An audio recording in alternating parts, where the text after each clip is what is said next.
There's a language that emerges when a civilization nears a transformational moment.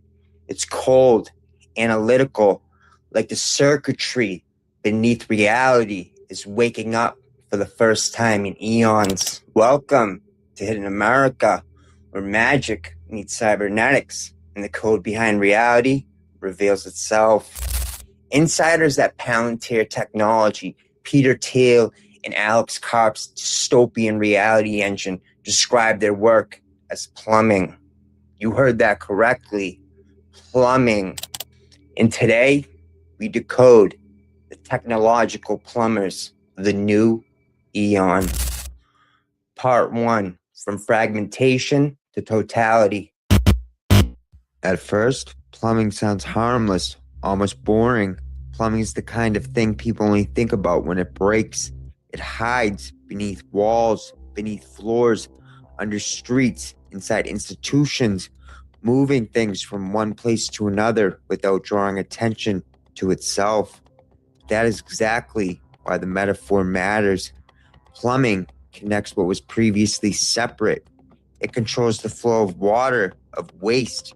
It makes circulation possible in homes, businesses, government buildings, military bases, hospitals, banks, and the data centers that pollute the waters beneath them.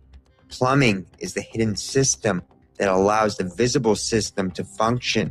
It carries clean water in, waste out, and keeps the whole structure alive through a network most people never see. It is the underlying system of circulation, and in Palantir's case, what flows through the pipes is not water, it is information, scattered data sets, fragmented identities, surveillance streams, financial records, biometric signatures, behavioral markers, health records, supply chains, military intelligence, municipal systems, and most importantly, social patterns are all pulled into a unified architecture where they can be indexed, examined, cross-referenced, and acted upon in real time. This is not simply software nor code. What Palantir is constructing is closer to a totalizing cognitive system, a machine designed to know. At a technical level, Palantir's AI database platforms like Gotham and Foundry make incompatible systems interoperable. They take institutions that can't speak to each other and force them into a shared language. They collapse silos. They remove friction between databases. They turn fragmented reality into a continuous field of visibility. Through a Landian lens, this is where the real significance appears. Nick Land's accelerationist framework suggests that technological systems are not simply tools waiting for human instructions. They are processes with their own momentum, using markets, governments, wars, crises, and ideologies as fuel for their own emergence. Capital, computation, and intelligence begins to converge into an autonomous trajectory, an inhuman vector pushing towards greater speed, greater integration, greater abstraction, and greater control. To Land, the singularity isn't a future event. It's already here. Palantir is not outside that process. It is one of the most refined instruments. Acceleration requires all integration above all else. Because fragmented systems move slowly, disconnected systems produce uncertainty. Unstructured information creates delay. The more everything is connected, the faster the system can perceive, decide, and act. That is what plumbing really achieves. It eliminates informational entropy. The system is designed to continuously grow and remove friction when necessary. And this is all by design, one grand, unified, autonomous system. Land called it the technological singularity. But to understand the deeper current, you have to look at Peter Thiel, not just as a flamboyant venture capitalist, but as a thinker shaped by ancient eschatology. Thiel's intellectual orbit includes Rene Girard, mimetic theory, Christian apocalyptic thought, and a long-standing fascination with the figure of the Antichrist. The important thing here is that the Antichrist, in the more stern theological readings, does not arrive as chaos. He arrives as order, albeit false order. He appears as resolution, as unity, as the one who ends conflict by absorbing everything into a single structure, a single grand unified system. Viewed technologically from Taylor's perspective, that structure begins to look familiar. A unified data layer, an AI database to track all citizens at all time, total visibility, predictive governance, pre-crime, algorithmic judgment. Conflict does not disappear because humanity has become wise. Conflict disappears because every variable has been brought inside the machine. Checkmate. Part 2, the Technological Republic. And this is where Palantir CEO Alex Karp's 22-point manifesto comes into the picture. Originally drawn from the vision he presented in his 2025 book, The Technological Republic, Hard Power, Soft Belief in the Future of the West. On the surface, it reads like a patriotic policy statement about defense, national renewal, civic obligation, artificial intelligence, and the future of the West. But structurally, it reads like something far more revealing. It reads like the operating logic of the new regime describing itself. Karp's 22-point manifesto begins with the claim that Silicon Valley owes a moral debt to the country that made its rise possible. That one statement already marks a class transition. The technocrat is no longer merely a builder. The founder is no longer merely an entrepreneur. And the software company is no longer merely a private business. The technological elite is being summoned into the role of the governing class. The old priesthoods were religious, then political, then bureaucratic. Now the priesthood becomes computational. This is why Karps later claimed that public servants need not be our priests lands with such strange irony. The priestly function has not disappeared. It has migrated. The new priest does not wear vestments or hold elected office. He writes code. He builds platforms. He integrates systems and decides what kind of reality can be seen by the institutions that govern. Then comes point number 2, the rebellion against the tyranny of the apps. At first glance, this sounds like a critique of shallow consumer technology, the infinite scroll, the dopamine economy, the reduction of human possibility to little glowing squares on a screen, each of us with our own scrying mirror in our pocket. But underneath that language is a deeper admission. Apps are not just convenience. Apps are controlled behavioral environments, limited hangouts owned by the technological wizards of Silicon Valley. Whoever controls them controls speech, visibility of information, distribution, narrative legitimacy, social coordination, commercial access, and increasingly the limits of public life itself. The control of apps means the control of critics, not always through pure censorship, but through visibility, ranking, demonetization, shadow banning, search suppression, and the quiet architecture of attention. In the old world, silencing a critic required force. In the app world, it can be accomplished by making someone harder to find, harder to fund, harder to share, harder to verify, and harder to trust, or straight up locked out. This is the first steps of an official social credit system, the arrival of the beast system disguised in code. So when Karp's manifesto speaks of escaping the tyranny of the apps, the question is escape into what? Because the answer is not a return to freedom. The answer appears to be a more disciplined technological order, one aligned with national security, hard power, and state objectives.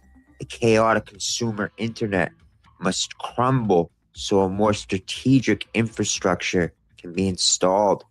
This is the beginning of the end of nations as we have understood them. The nation does not disappear overnight. It remains on the flag, in the anthem, in the speeches, in the emotional vocabulary of belonging. But the real center of gravity shifts. Sovereignty becomes less territorial and more informational. The border still matters, but the database matters more. The law still exists, but the platform increasingly determines what can be enforced, predicted, prevented, amplified, or erased. Hobbes points about hard power being built on software, AI weapons being inevitable, and the atomic age giving way to AI deterrence form a single arc. The 20th century was defined by control over matter. The 21st century is defined by control over information. Nuclear deterrence threatened destruction after an enemy acted. AI deterrence moves earlier in the chain. It predicts, preempts, models, simulates, and intervenes before the event fully forms. War dissolves into the network. The battlefield becomes continuous.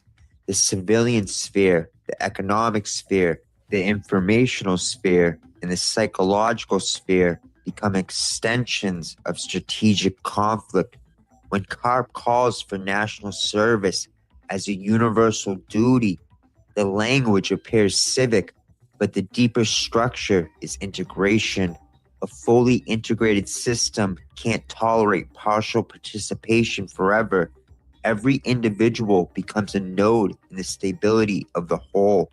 Every person becomes a data source, a risk profile, a labor unit, a symbolic participant in national technological continuity. The old citizen belonged to a nation. The new citizen belongs to a system.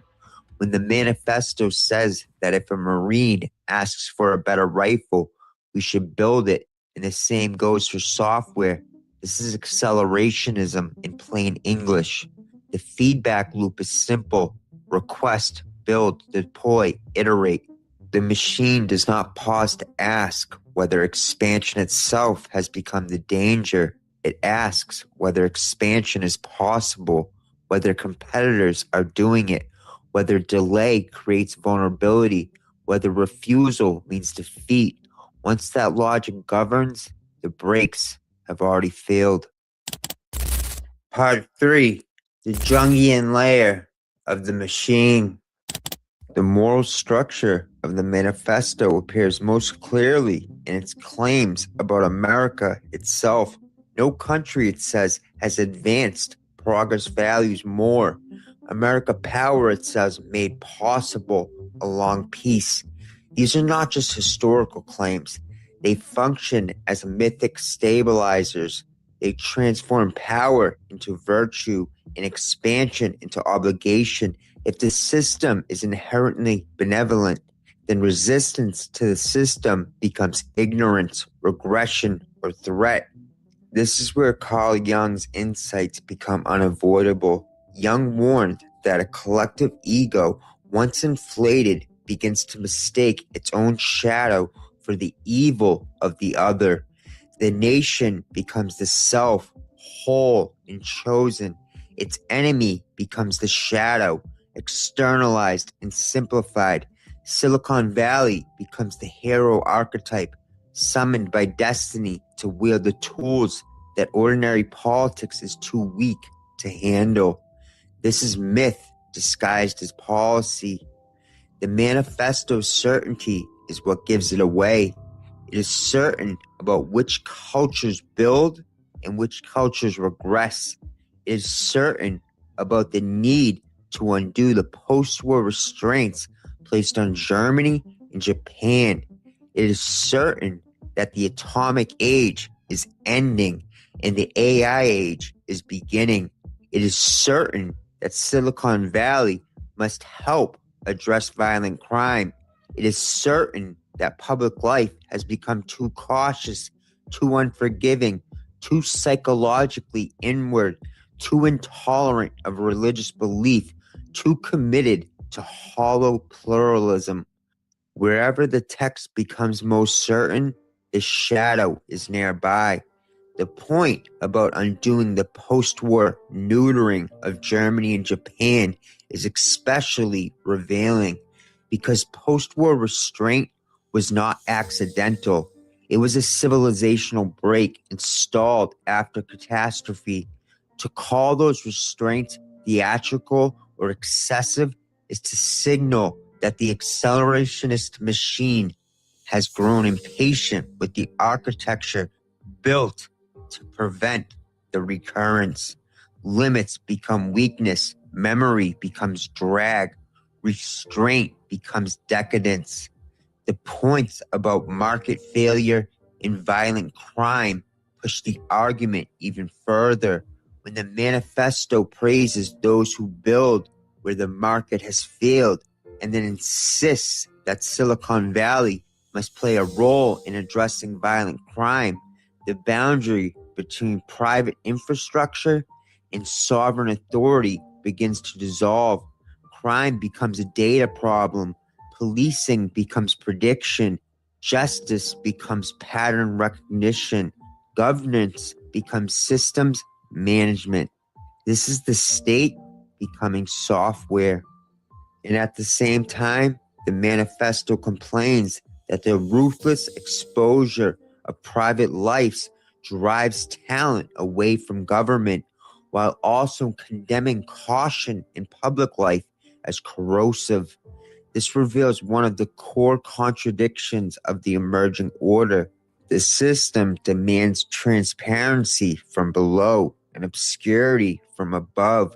The population must become legible, traceable, searchable, and accountable, while the architects of the system ask to be shielded from the consequences of visibility. Visibility flows downward, obscurity flows upward. That is the architecture of control. The final movement of the manifesto is cultural and metaphysical. The resistance to religious intolerance, the claim that some cultures are regressive, and the rejection of vacant pluralism all lead to the same question: inclusion into what? This is the key line. It sounds like a challenge to liberal vagueness, but it also reveals the deeper ambitions of the technological republic. The system is no longer content to integrate data. It wants to define meaning. Once a system controls the infrastructure of perception, the channels of speech, the tools of war, the mechanisms of policing, the boundaries of citizenship, and the criteria of cultural legitimacy, it no longer needs to conquer the nation state from outside. It inhabits it from within. The nation becomes an interface. The flag becomes a skin over deeper machinery. The government becomes an administrative layer wrapped around data infrastructure. AI systems, defense platforms, payment rails, identity networks, and predictive engines. Sovereignty migrates from land to legibility. And once sovereignty migrates from land to legibility, what emerges is no longer merely political or psychological, but something far older, a force that does not conquer the world, but crystallizes it into a system. Part 4, the harmonic inversion. And this is where it gets a little uncomfortable, because until now, everything was a setup. What happens next is what the system is actually building toward. And once you clearly see it, you can't unsee it. But that's part 4 and part 5. I'm not putting that on YouTube. You can find that on Patreon. Links are in the description. Until then, watch what's happening a little closer around you, because the system doesn't announce itself. It just integrates you.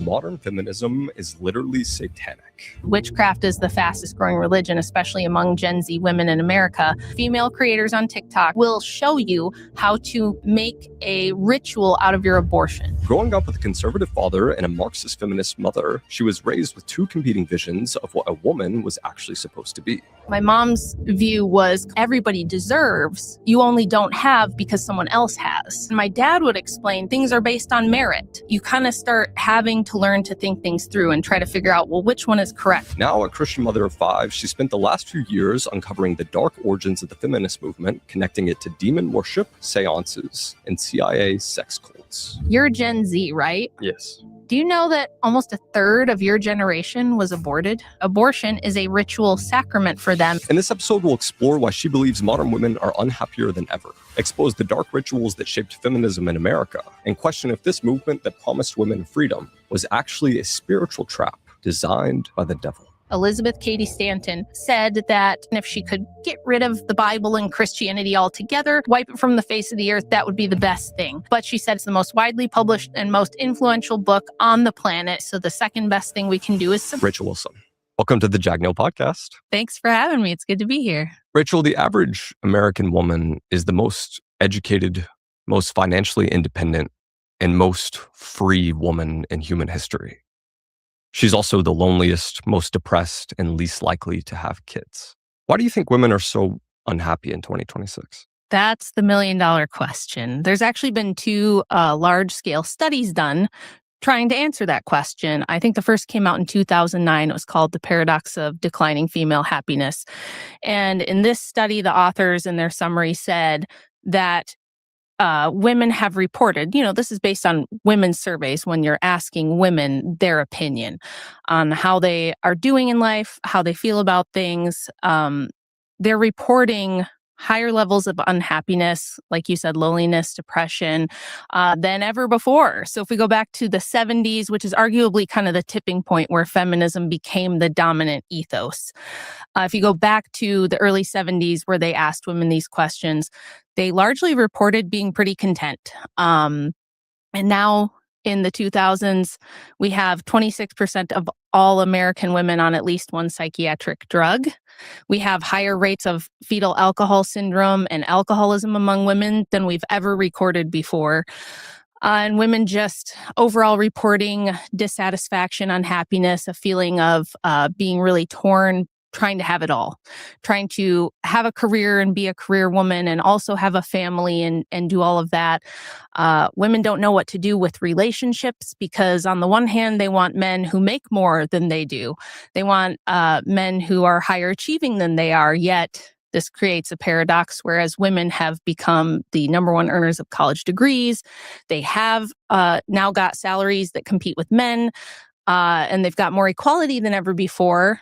They're finding that the men are not suitable to marry. They're finding that, they just can't find a guy who's on their level or higher, which is what they really want. So we've created like a paradox where by giving women everything that at least feminism told us they wanted, which was full equality, independence from men so that we could choose a husband based on, who we love and not who we need, that this would make women happier. And we're finding ourselves in a position where women are reporting the highest levels of unhappiness ever.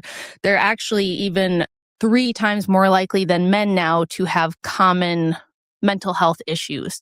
Women have always been more prone to mental health issues than men since we started tracking that, but it's gone up. It's gotten worse. The disparity has grown. Women are finding themselves in a conundrum where they've got all the things that they were told would make them happy, and they're finding that they're more dissatisfied than ever. And what often happens, you'll see these viral clips on the internet of women in their 30s and 40s, sitting alone in their car crying, saying, I did all the things I was supposed to do. I followed the prescription and I'm unhappy. I'm stressed out. I'm alone. I can't find a husband. I won't have a family. Am I going to die by myself? What did I do? I can't go back. So for me, it's a really tragic thing for women. So you would boil it down to women are unhappy because they're lonely, because they're not getting married and they're not having kids. I think that's a big part of it. And I think it's also, we put so much pressure and responsibility on women to do it all, be it all, and have it all. I really experienced a lot of that myself in my early 20s.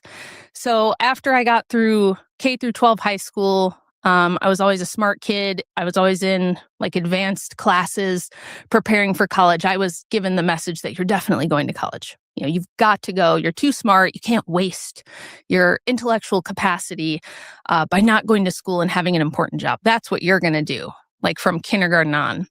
And by the time I got done with 12th grade, I thought, I think I just want to get married and have kids. Like, I really just want to marry my boyfriend, start a family, and be a mom. Like, that's what I want to do. And maybe someday if I want to have a career, I can do that later. People thought I was insane. Everybody around me, my parents, my friends, pretty much everyone around me just thought that was totally nuts. Like, what? You're not going to go to college? You have a full ride scholarship and you're not going to take it? You're going to regret it. It's going to be terrible. Your life's going to be over. So it was like, what do I do here? Because what if I want to be a mom and have kids? Like, I want to raise them myself. How am I going to do that if I'm gone 40 to 50 hours a week? Especially if I get a career that's like very demanding.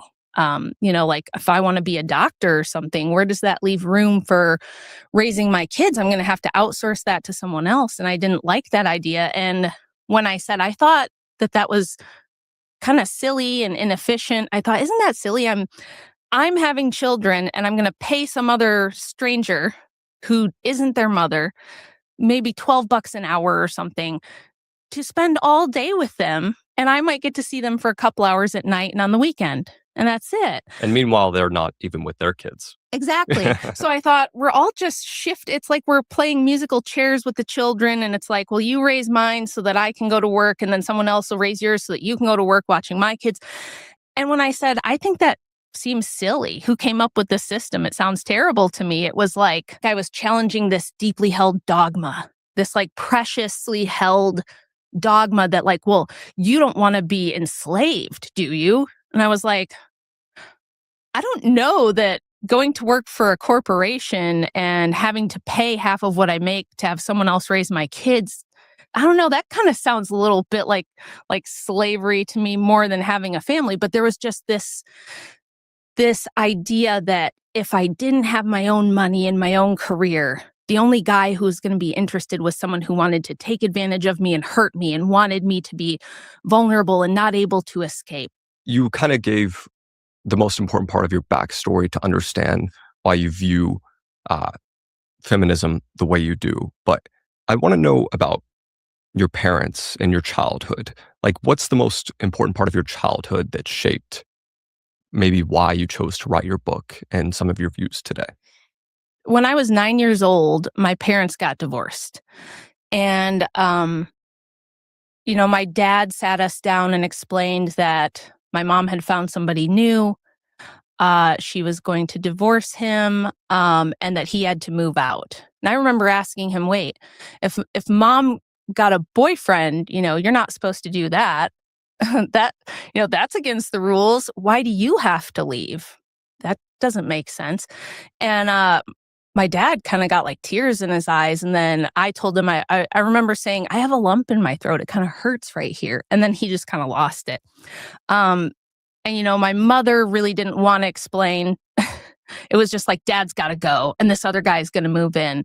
And that was kind of like the beginning of everything changing for me and my sister. And I remember thinking, and I had people like adults in my life when I would ask, one of my mom's friends was babysitting. And I think a big reason you decided to write this book was trying to maybe understand what could have led to the society that shaped her views. Oh, definitely. And I wrote it with the idea in mind that I have 4 daughters and I hope to have a lot of grandkids. If the Lord grants me that, I would be so happy. And I wanted to make sense of the world. Like you said, what kind of society shapes a woman the way that it did my mother and so many other women like her. Like if you look at the popular culture, you look at things like Sex and the City, you look at every pop star, like Sabrina Carpenter right now is making a multi-million-dollar a year industry off of cute little man-hating songs and things like this, And I was trying to make sense of how did we get here? Because my mom wasn't around a lot growing up because of all her issues. I would get sent to my grandparents' house all the time. And so I grew up mostly with my grandmas. And one of them just turned 100 on April 1st. And she was probably the most influential person on me. And again, got a totally different view of the world from her than I did from my mother. And she was much more traditional and a very like practical, hardworking lady. Not political at all. Grandma didn't care about politics. She wasn't talking about politics. She was worried about, getting the house cleaned, cooking dinner, taking care of the grandkids, those sort of things. And I feel like the world she grew up in was so different from the one that created my mother and from the one that shaped me. Almost everybody today kind of looks around and we all know that like something's off. Something's not working. Men and women are kind of pitted against each other and we have these dating apps and like nobody's happy and nobody's having kids and nobody knows what to do about it. And everybody knows that something is wrong or something is off, but nobody really knows what it is. And it's right in our face. But because we're swimming in feminist waters, just like a fish doesn't know it's swimming in water, we don't realize that that's what it is. And that's why I was like, I've really got to write a book because I feel like I could explain, now that I have done so much research and read so much history. I spent years reading early feminist writings, going back to Mary Wollstonecraft or even before, which is something nobody does unless you're going to college for gender studies. And then, of course, you're going to read it through the lens of feminism was wonderful and it's awesome and it's great. But me reading it through more of a skeptical lens of like, I just want to know what happened. I hadn't even decided that it was evil or satanic. I didn't know any of that. I was just like, I want to know what happened. I'm curious. Not what she wrote, but who is this person that wrote this and why did they write it and who funded it and who made it popular? Yeah. Why did somebody like Mary Wollstonecraft in the late 1700s at the height of the Revolutionary period, why did she write Vindication of the Rights of Woman, which is like the first big feminist publication? The kind of the thing that started it all. Why did she write that? Like, what was going on in her life? What was the society like around her? What things prompted her to want to write such a thing? How did people respond to it? So I spent years reading that stuff. And then once I felt like, okay, I've got like a really clear picture on what I think happened, I want to write a book. And I really thought it would be for my kids and for my grandkids. I never thought it would blow up and become like a bestseller. I just wanted to help them, like as my daughters are growing up and they're deciding, do I want to start a family? Do I want to have a career? Like, which way do I want to go? I just wanted them to know the truth. This is my big thing with feminism is that if this is a movement for women, if it's for me, if it's for my daughters and it's for our benefit, we should know the truth about it. We should know the truth about how it came about, who pushed it to the forefront, who paid to push it to the forefront, why there needed to be a century and billions of dollars worth of propaganda, why the CIA had to get involved to create things like Ms. Magazine to push this stuff on the culture. Like, we should know that as women. If we are the benefactors of feminism, you could at least tell us the truth. I think it's very patronizing to say, don't look at that. Don't look at that. Just you don't want to be stuck in a bad marriage, do you? Don't you want your own money? So that's why I wrote the book, because I just feel like women deserve the truth about it. Rachel, when most people think about how feminism actually started, they maybe think of early 1900s, women marching, figures like Susan B. Anthony, the suffragettes. But your book says feminism started thousands of years earlier. Yeah. Hey, really quick, do you have a 401k, a Roth IRA, or happen to have a lot of money in crypto? Because you're definitely going to want to hear about this. See, the biggest supporters of this podcast right now are the guys over at iTrust Capital. And when they first reached out to me and explained what they did, it literally sounded like a cheat code. See, with their platform, you can convert your existing 401k or Roth IRA into one that lets you buy Bitcoin, Ethereum, and over 80 cryptocurrencies while maintaining the same tax-saving benefits. Now, of course, you can start a new IRA with them if you're bullish on Bitcoin and want to save on taxes if you ever decide to cash out. But if you're someone who already has a lot of crypto and you're worried about it getting hacked or stolen, iTrust also offers a PCA account, which is institutional grade level custody, meaning your assets are fully insured, ultra secure, and never sitting on any risky exchanges. So if you guys want to get access, just go to jackneil.com/iTrust or scan the QR code on screen. Again, that is jackneil.com/iTrust, or hit the first link in the description for an easy $100 bonus. But anyway, back to the podcast. So where does the real story of feminism actually start? At the beginning of humanity. Of course, I'm a Christian, so I'm going to look at things through my Christian lens. But even if you're not, let's say you're a secularist, you don't care about the religious part. Clearly, nature has a hierarchy. Men are physically stronger, physically bigger than women are. And that's why through all of history, until technology made it possible to have feminism, like if you're wondering, why did we never have this feminism stuff? Why didn't it take over until the last 150 years? It's because we needed an industrial revolution and then a technological revolution to create a world where women could be equal, meaning women can go out and earn a living just like a man. They can drive on roads that were built by men, in a car that was built by men and is maintained by men, to an office building that men built with an electrical power structure and telecommunications that are all built and maintained by men. And they can sit at a computer and have a job and say, I'm equal with men and I'm the same as men. 200-300 years ago, there was no such thing. If you were on a farmstead working alongside your husband, sure, you worked. You got up and you took care of the children, you milked the cows, you churned the butter, you did all of the, domestic agricultural stuff. But you knew that you couldn't, take giant steel beams and move them like your husband and his friends could. You knew that the barn raising was done by the men because that stuff's heavy and you have to be big and strong in order to move, big, heavy things and do heavy, dangerous work. So there wasn't this idea that like men and women are inherently equal. And when I say equal, I don't mean in value in the eyes of God or in value in the eyes of people even. It's more just that it's very clear that there's a biologically based difference between men and women, and each have their own responsibilities, their own burdens, their own roles to play, because we are not interchangeable widgets. Now that we have technology, everybody thinks we are. So I went back. I thought it was going to start around Mary Wollstonecraft. And then as I went further back, I realized there were women like Christine de Pizan, who was a writer for the French court in the 1500s. She was actually Italian, but became a prominent writer and worked for the French aristocracy and made her own money, became published. And she even wrote a lot about, why she thought we should push women to a higher station in society and things like that. And I thought, oh, that's interesting. That's a little earlier. And I kept kind of working my way back.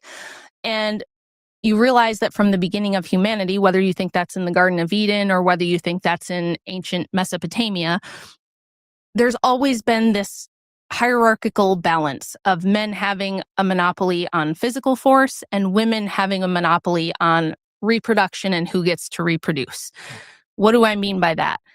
If you look at genetic studies, each of us alive today has twice as many female ancestors as we have male ancestors. And the reason for that is because as a woman, all you need to do to, reproduce and make a genetic copy of yourself is be fertile. And some man is going to come along and he's going to fertilize you, right?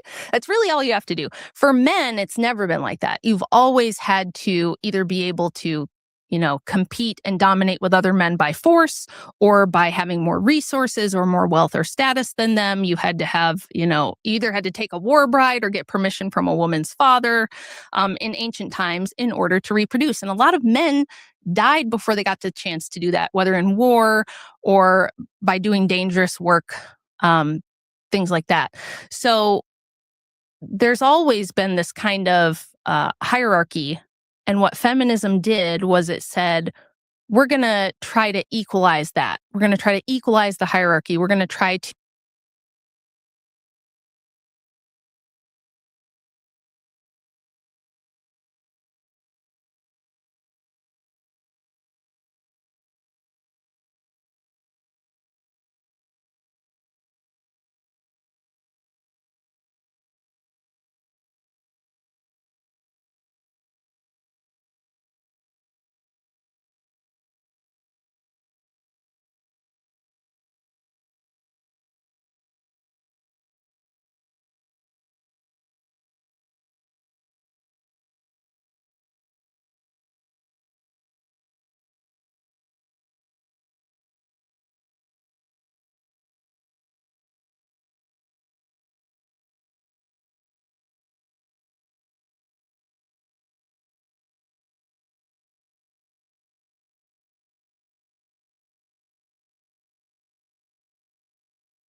It's You're okay. demanding that I be open-minded about your topic. No, dude. Nobody demanded. Nobody There's no demanded. audio, No. Daryl, on your side.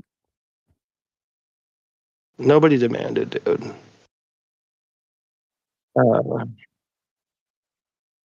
Maybe you're projecting. Nobody demanded. Are you demanding? I don't think you are. You're offended that I to accept your conspiracies. I'm not offended. Dude, the last thing I am right now is offended. Are you And they're not Maybe mine. you're They're not mine. projecting. Dude, Maybe No. you're projecting. You say I'm projecting, but it's actually you. Yeah, I Okay. think I didn't accuse you of philosophy. projecting. I think philosophy should be placed above like the minor differences. Would you agree with these two statements that the technological industrial system creates the very complications it claims it can solve? That's the first statement.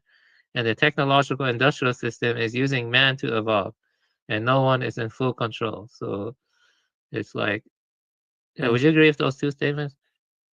I would disagree about the second statement. What was the first statement? The technological industrial system creates the very complications it claims it can solve. It just creates the complications it claims it can solve.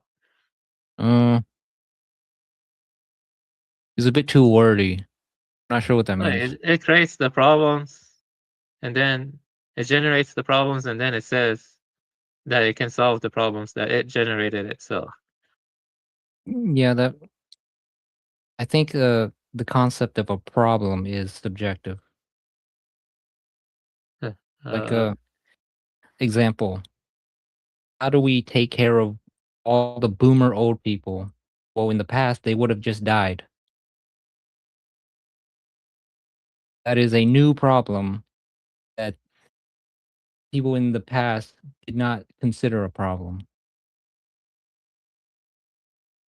I mean, if you take it more in I don't know, like I think the loss of human autonomy, but also stuff like soil erosion from intensive agriculture, or like I don't know, pollutants and non-biodegradable waste. Those are problems it's created. Then it tries to solve those problems within the system. You know what I mean? So Technically, I think most of those problems were occurring before industrial society, but okay. not really. You didn't have stuff like non-biodegradable waste. You didn't really have that. Well, you said soil erosion. Yeah, There is soil erosion in Africa, and that's mostly due to grazing in the Sahara Desert. That's true, but I would say that it's drastically exasperated now. Like it gets out of hand. Like monocultures and fertilizers. They lead to soil erosion. Sure.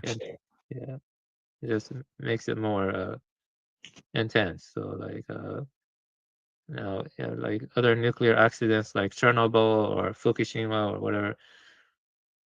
It's fresh water scarcity is a big problem in a lot of areas, and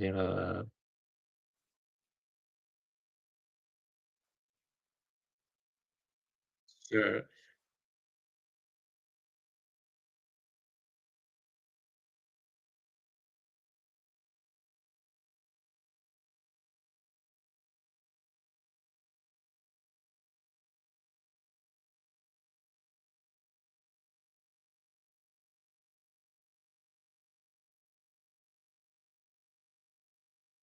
Oh, we can stop ourselves from killing ourselves. Yeah, I would say. Mhm.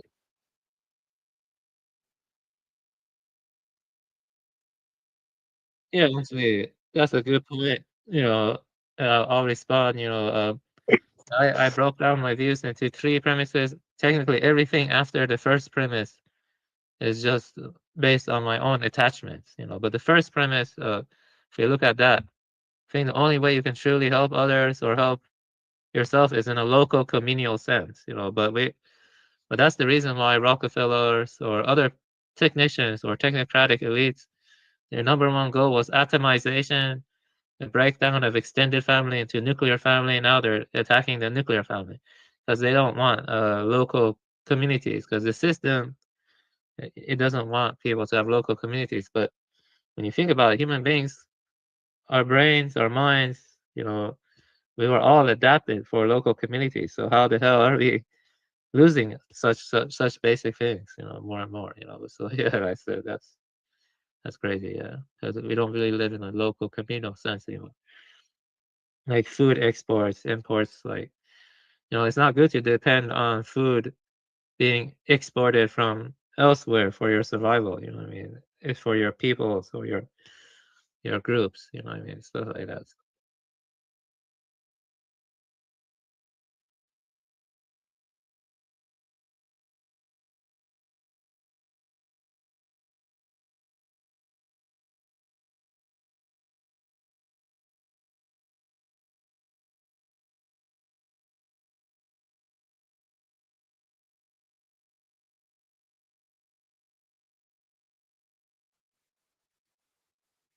Yeah, they won't be able to hear you, by the way. So, Yeah, I would say that without the technology, they couldn't even do it in the first place. Like facilitate the, like the supply chains and the food exports and imports. It requires technology. It's like in order to like have something that large scale in the first place.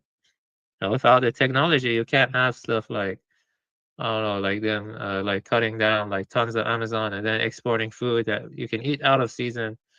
That's not normal. Human beings were meant to be local, and like they're not really meant to be that, you know, intertwined and entwined and like a large scale network that's facilitated by technology.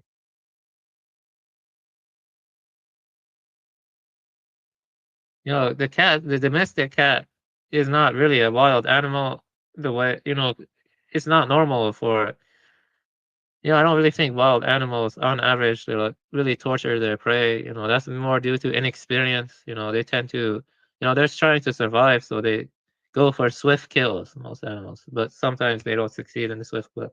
It's not really like torture and stuff, like torture is different. Torture is, Schopenhauer talked about that too and stuff. Like I think torture is more unique to humans. Like some people are sadistic and they take glee and prolonging the suffering of other humans or other beings. So yeah, that's more unique to humans as a whole. I think. I mean, some humans, but you don't really see that with creatures that are endemic, native to the wildlife. Because if you were to kill all the deer or all your prey, then your own population will suffer. There's a kind of equilibrium going on. You see what I mean?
I'll argue that on a deeper level, humans hurt themselves the most because it's not us, it's not the system that is adapting to us. It's the us being, forced to adapt to the system that is very artificial and anti-life and destroys local communities and it destroys human autonomy.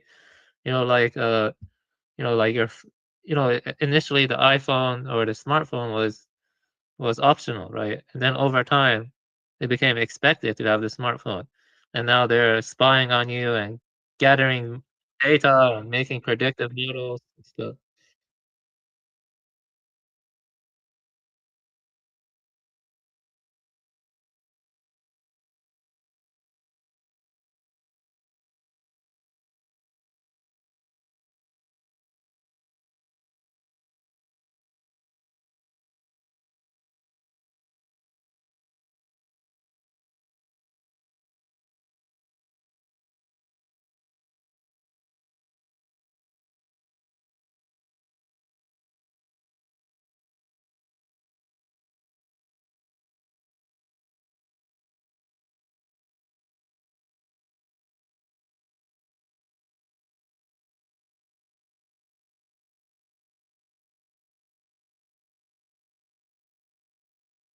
Yeah, I also don't agree from an ecological perspective that we're living in equilibrium with technology. I think it's highly unsustainable too. It's like it consumes a lot of resources and it produces a lot of waste and pollutants and non-biodegradable waste. If you look at the conservation issues, you can fill thousands of books, hundreds of books, on all of the conservation issues.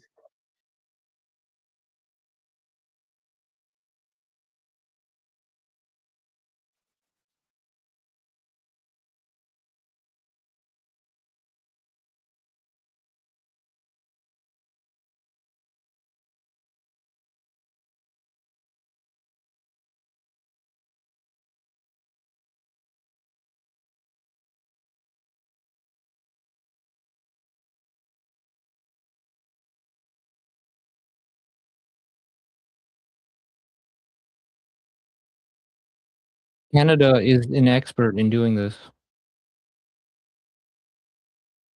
Canada.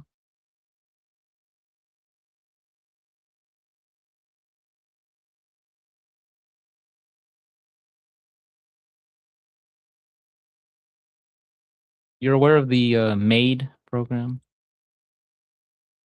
I think it's MAID. Assisted suicide.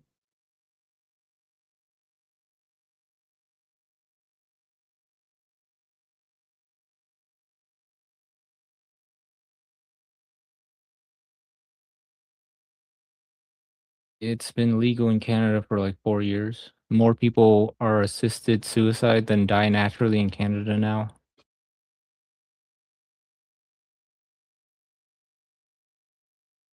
Yeah, so it's very easy to convince people to kill themselves.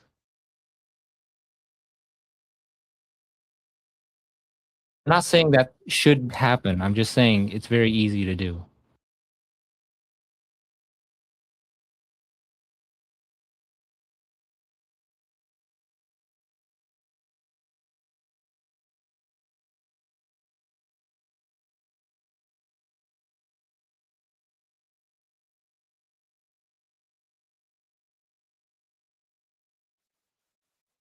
I would say the primary problem is technological growth. That's the primary problem. Everything else is secondary to that. But there's a lot of secondary stuff, lots of symptoms, lots of secondary.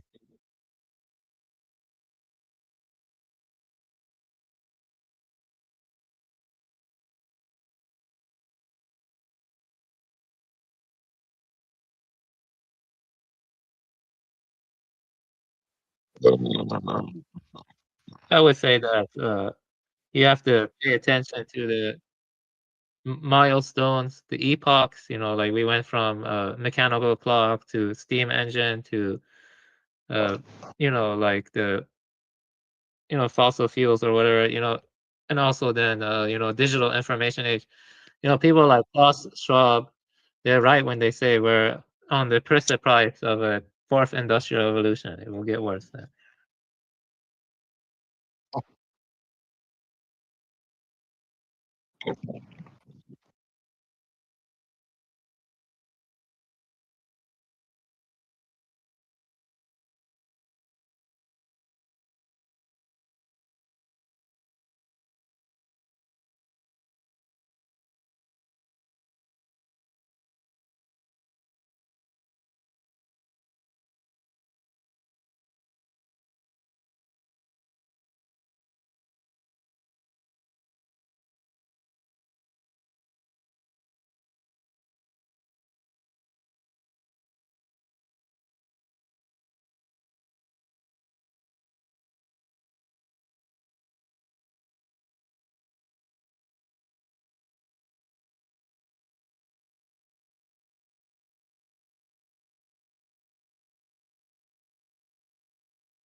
Why would they need to do that? People are already not having kids.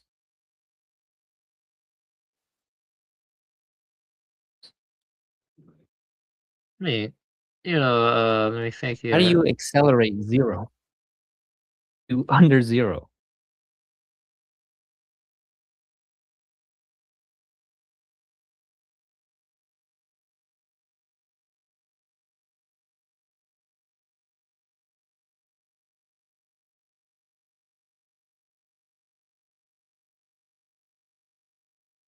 I'm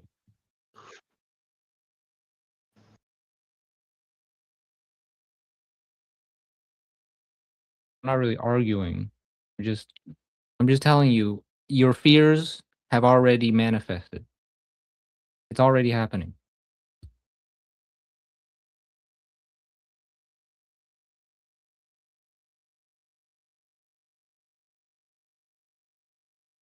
Yeah, I mean, I don't really care if people have kids or not.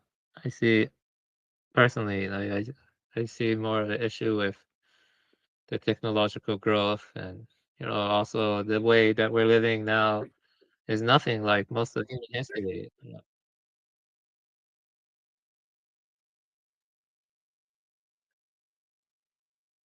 Like, yeah, that's true. Yeah. Of course you can.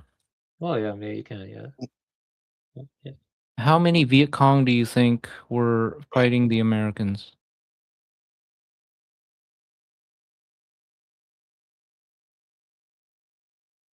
Who's pushing the AI?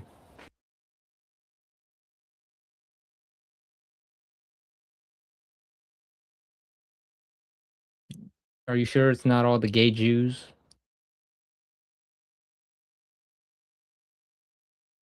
And where do these gay Jews live?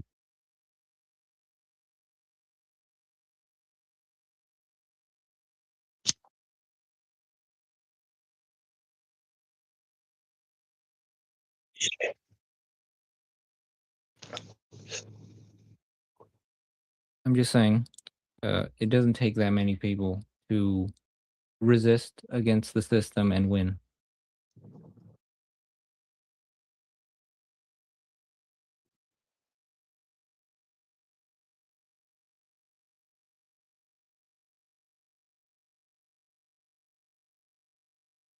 Realism is subjective. What you think is real is different from another person what think is real.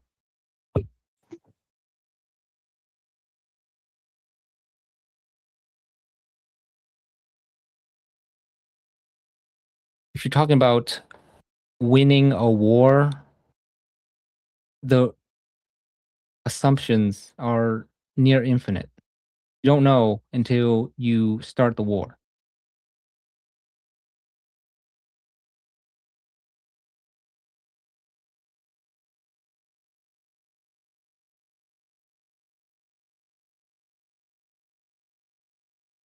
Have you read Industrial Society?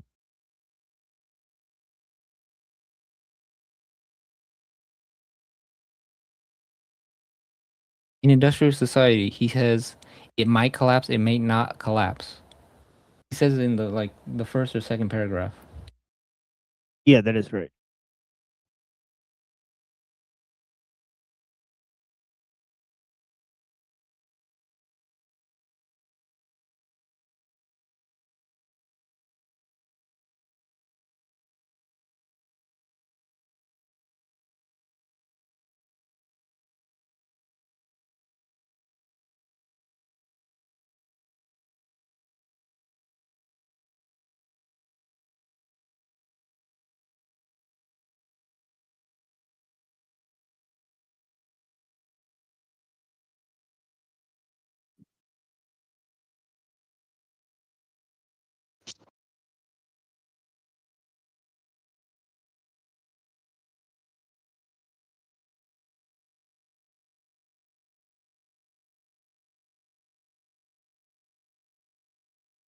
Yeah, I mean, I think when you get very deep into this stuff, uh, it does kind of make you want to go more deeply into metaphysics and stuff.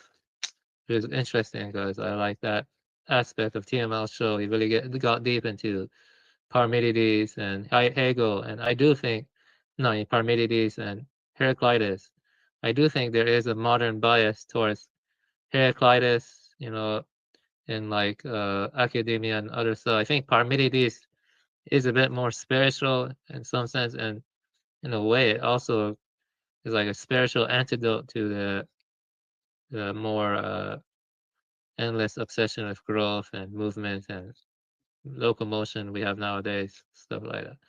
Then you see that, from Heraclitus, you went to Aristotle. From Aristotle, you went to Hegel, and then Hegel to Desjardins, you know, you see that there's like a whole philosophy that has metaphysical presuppositions to these profane times, these times of endless technological growth and expansion. That's a more interesting, that's an interesting angle to approach things to. I think that, I don't think that,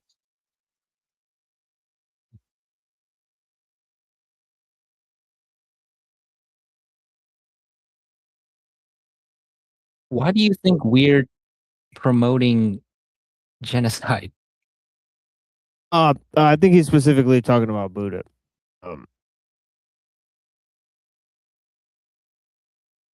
Yeah, because this is a long discussion, like where Buddha had a sort of trajectory in his views where he became anti-human, and then he's Oh. affirmed that. Yeah, but yeah. Very Buddhist.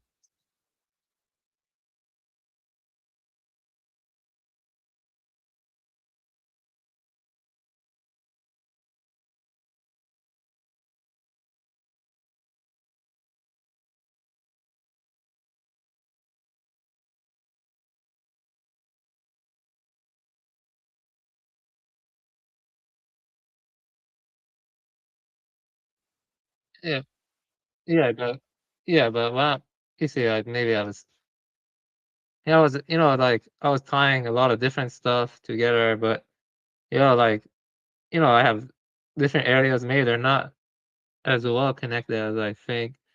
But the question I was asking is, can Buddhas of non-human organisms arise? Like, let's say hypothetically, mankind were to vanish to then like 1 billion years. We have Buddha elephant or Buddha crow or something. That's my area of focus, and driving species to extinction. I'm very much against that. But that's what's happening a lot now. Like 40% of primates are threatened with extinction. At least 30% of birds have vanished in the USA within just a few decades. You believe that?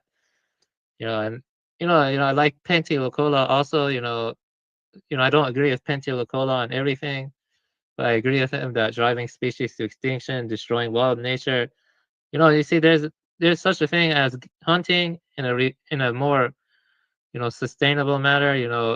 Like let's say you have Eskimos and they're eating whales and dolphins, or whatever. I don't have anything against that, but the problem is when you give them the technology and they have more efficient ways of doing it and their population booms, then it could potentially become a problem. And especially because of the maritime activities, it causes the whales and dolphins to go crazy and then they beach, what I mean? Because of maritime sonar activity and other stuff like that.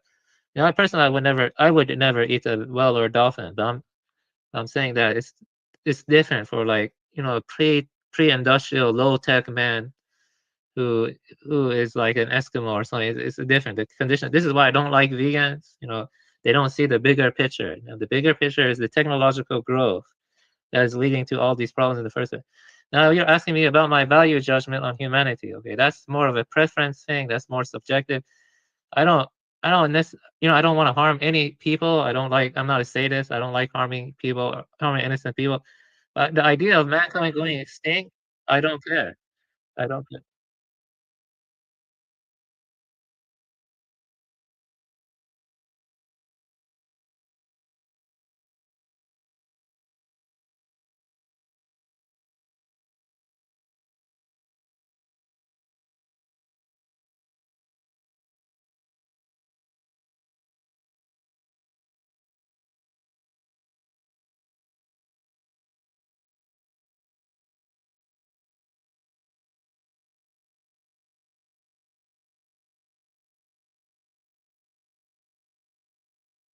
Yeah, yeah, I get what you're saying. But I'm not trying to convince. Actually, I'm not trying to. It's not like I'm wanting to convince other people. It's that you see, the first two premises of my views, or the second premise, is very important to consider. But the third one is more like the kind of spiritual and artistic exercise that can make people more enchanted in a certain way that go beyond this temporary form or something like that. I believe in rebirth. I mean.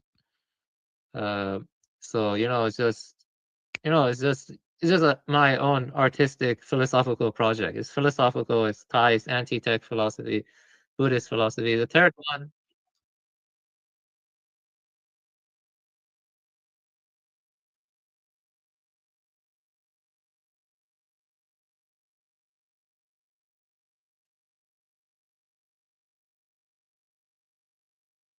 yeah.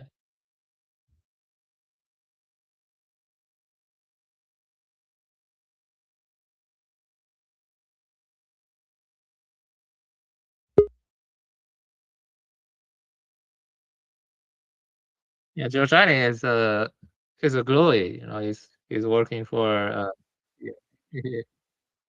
Yeah, yeah, yeah.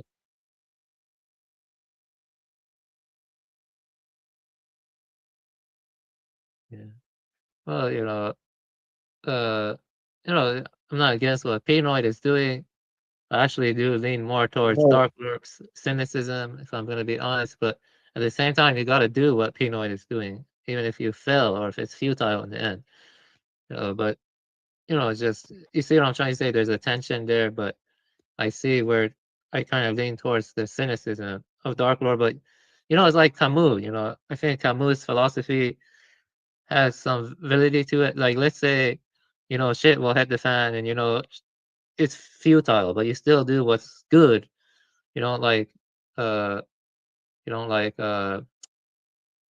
give up or whatever. It's an absurd situation in the first place. I mean, just think about how absurd all of this is. In the modern world we're living in.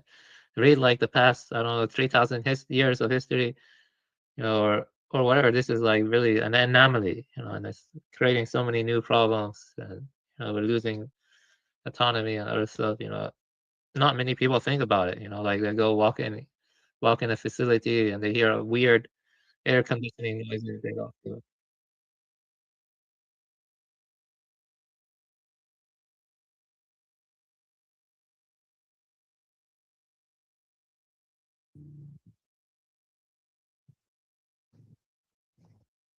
can't you can't force it. You can absolutely force it, but not arguing for that yet. yeah, I mean,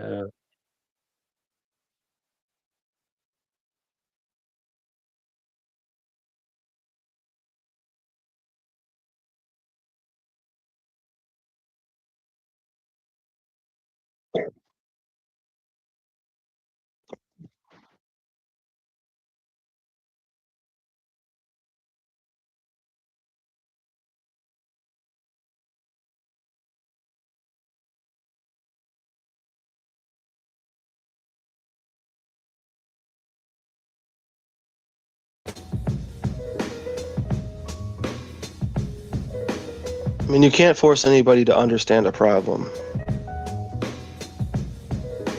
Technically, you Like can, you, but yeah. you're just. I mean, I don't think that's what Neuro's saying. But he's like, based on the knowledge that we know, this is how we could go spread a message or whatever. It's still,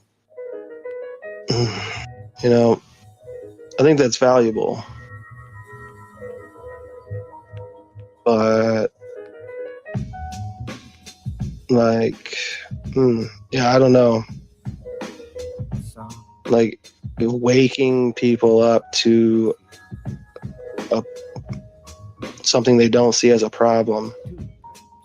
Are you guys aware of Vanguard ideologicalism? you're talking about the investment firm Vanguard that's connected to BlackRock. No, or stuff? not that Vanguard. Oh, no. As in like Bolshevikism, Lenin. Oh yeah, I'm aware. Okay, so basically, Lenin believes that the people are too stupid to understand communism and accept communism. So there has to be a vanguard group of, in a limited number, to direct communism.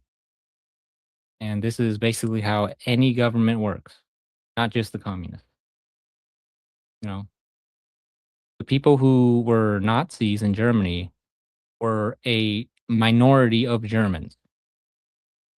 The people who control Iran are a minority of the whole Iranian population. Yeah, can I add something that, about think tanks? Most of the policy decision making is already planned out in advance by think tanks, and a lot of, like representatives, they're just like following directives or scripts made by the think tanks or something. I think so. In America, think tanks. So all the ideas that rule you right now are not natural or not democratically decided. So your argument that our ideas are not the majority, all the ideas that rule you now are not the majority.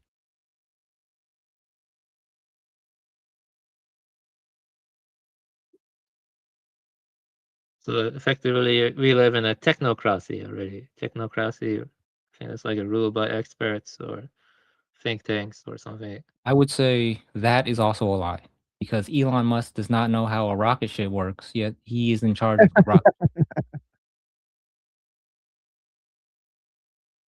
Yeah, But you, better word is, I don't know, synarchy or I don't know, oligarchy. I don't know what's a good word for that. So like, I would the main say part is scam-archy, a government controlled by scammers. I love it. I'm 100% behind Scamarchy. That pretty much covers it.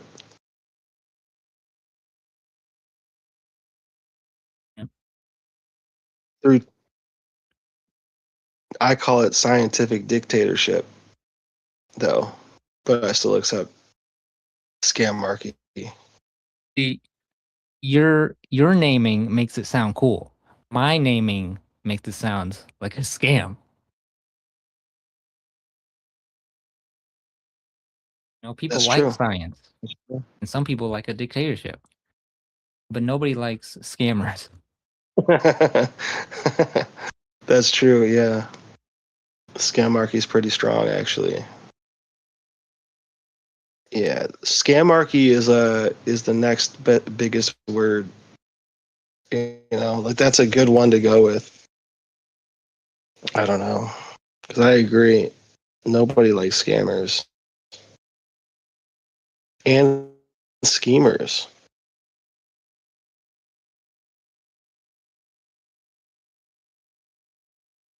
Gematria,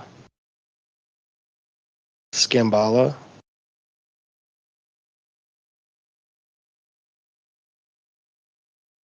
Instead of Shambhala.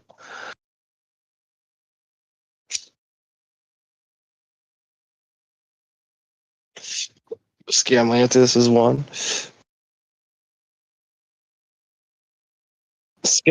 Scamaria. Scambalo. Wait. Scam. How do you say Babylonian? Scambalonian.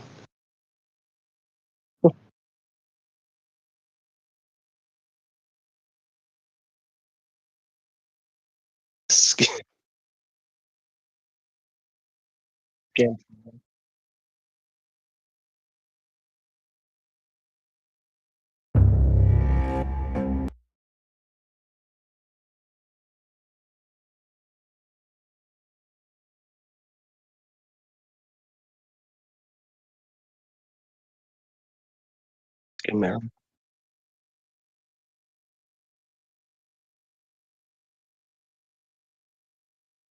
Scam.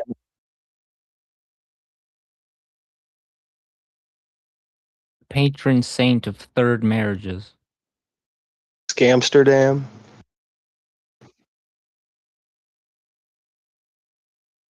Scam that. Scam Damascus. Scam. Scamology, the study of scamming. It's first grade, SpongeBob.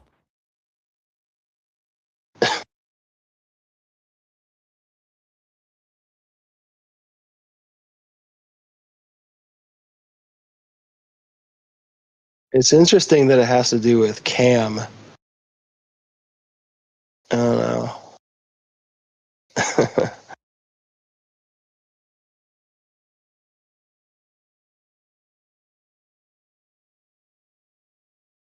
So, Firestar, question for you. So, do you have general philosophical beliefs, or just curious, like, what are your general like philosophy of life and stuff like that? Just curious. Anti-tech anarchoism.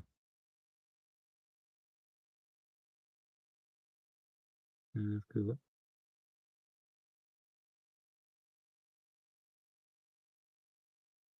Yeah, I agree with anti-tech philosophy. The primary cause of these issues is technological growth, and I could talk about it endlessly. TML show does a good job going into it in many different angles, like traditional decay or communal decay, loss of human autonomy, wild nature, stuff like that. I believe lies are technology.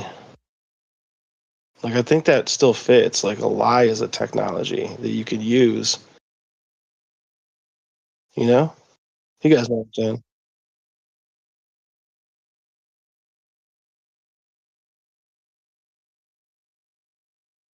What would you say, Firestarter? Do you think lying is a technology since you're anti-tech?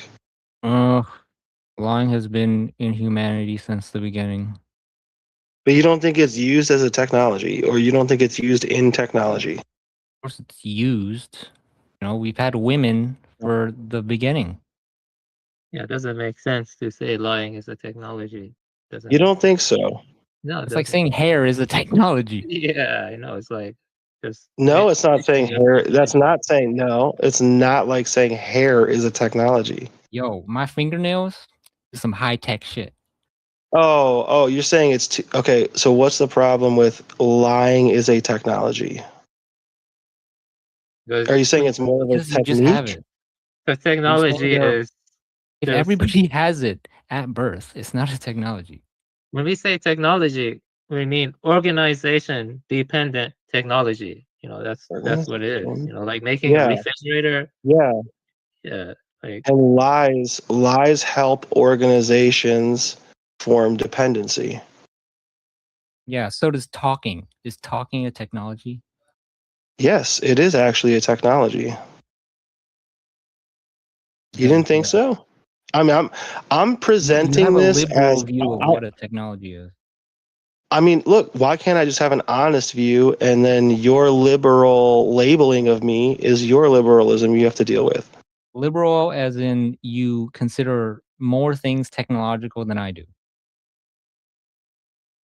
Oh, okay, well that's self-referential. I appreciate it, but that's what I'm trying to show you, the difference in like what is a technology. You're saying it's more broad.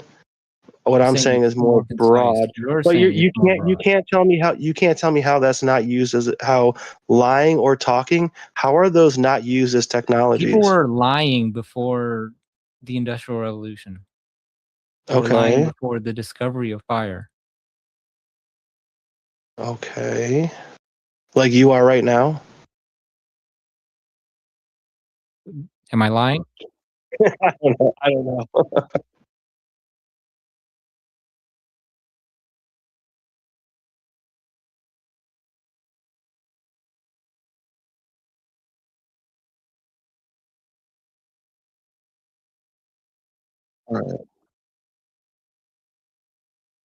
All right. Yeah. Technology amplifies lies 100%. Maybe lying is technology is something that I'm trying to like.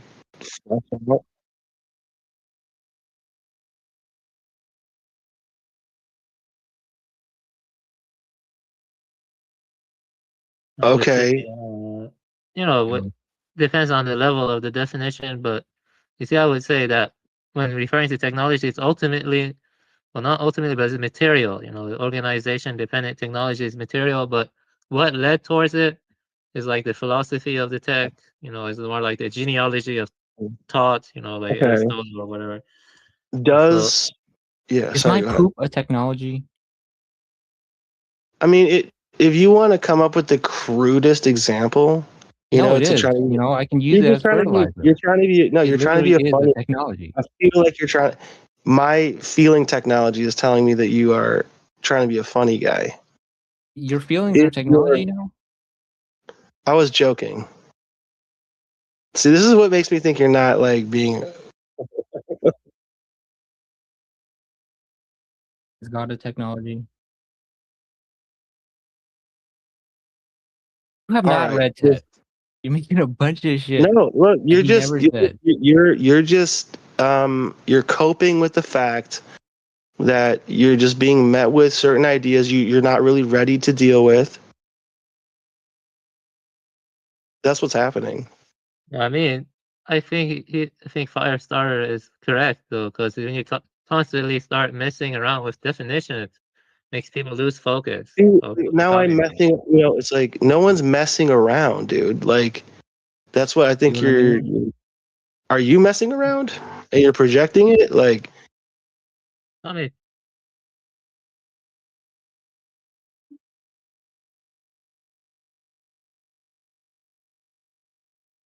I mean, okay, I well guess we I should qualify it. I've We'll say qualified. it's not a Speaking about technology. organization-dependent technology, we're talking about that. oh, Yeah. okay, so it is part of it. Language is part of organization, right? Uh, uh, by organization-dependent technology in the material realm, the material This is realm. why I don't like Lou. Is a concept All of right. technique is All right. trash.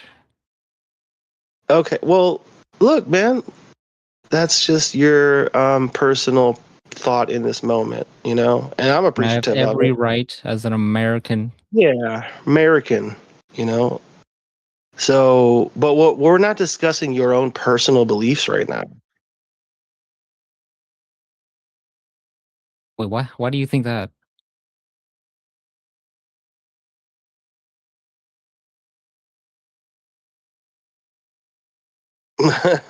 They did. What are you talking about? Okay. If the Go ahead. Vietnam War was a war of aggression that came from America and France, that's what it was. And now,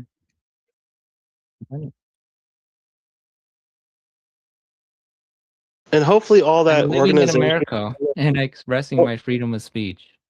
hopefully during that war, all that organization dependent technology like talking, hopefully all that stuff was like not a big factor in the technological scam, whatever you call it. No,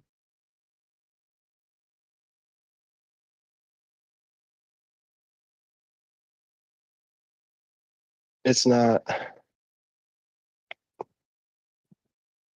Maybe, maybe, maybe there's a technical aspect to that.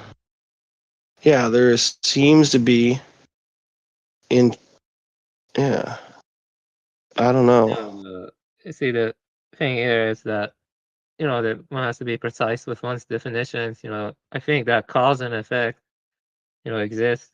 In this world, cause and effect. Maybe some people will deny that, but they No, affect. nobody denies that people should be clear in their definitions. So bunch of homosexual, wishy-washy, humble jumble. What the fuck? You asked the Grok?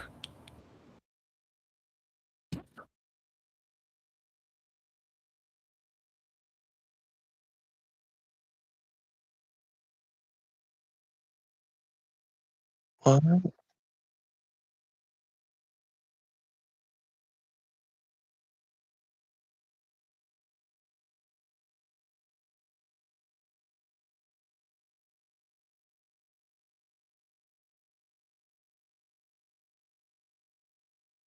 All right, all right. Right, we know. Tell it freedom is not a technology, and it will say, you're right. Freedom is not a technology. No, No, it no. won't do that. Ask It won't it do right that. now. It won't do that. The AI is programmed to agree with everything you say. Oh well, then if he asks, is freedom a technology, No, and then say it that says freedom is no. not a technology, and it has to agree. Oh, we're supposed to agree.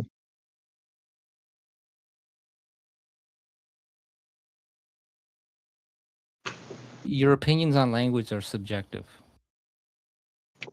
All right.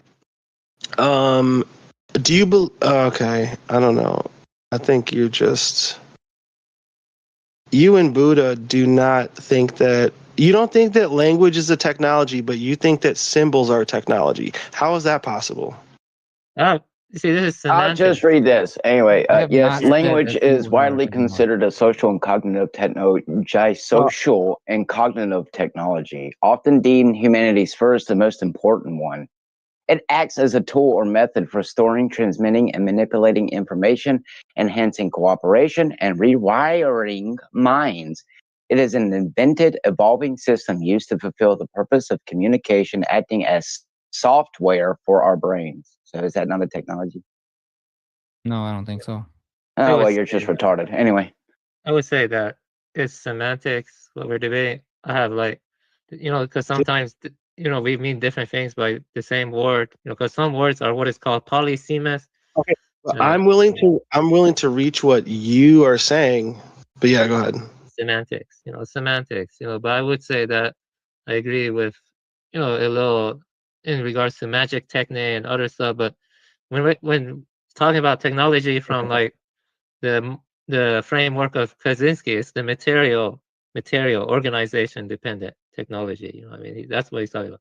But what's underlying Material. what led to it could be different. So, like it depends on how you like define the words and stuff like that. Like it's semantics. So you think Semantics. but you think like the microphone is a technology, but the words spoken into it aren't. That's what you Yes. think. Really? It depends I on nailed your it? ontology. So it depends on your ontology. You hit it on the Okay, nail. cool. No You guys are conspiracy involved. okay. Yeah, interesting. Okay. So wouldn't oh god, dude, like I would just think like technology would be a way for you to interact with your environment. So speaking is one of those ways. Yeah. That's way too broad. Well, it does it? say one of the leading alternative views is that some argue it's not technology at all, but an intrinsic, innate human biological capability or a natural function rather than a consciously invented one. So you learn to speak before you learn to walk. Hear that? Because you don't think humans are technology, but you think they're What are you technological. talking about? Do you believe humans are technology? No, not really. Okay, so then, but how are they technological? What are you talking about? I never said that. I'm asking, if a human is not technology, how I are said they it's not. technological? Why are you demanding I explain why it is? You said what isn't?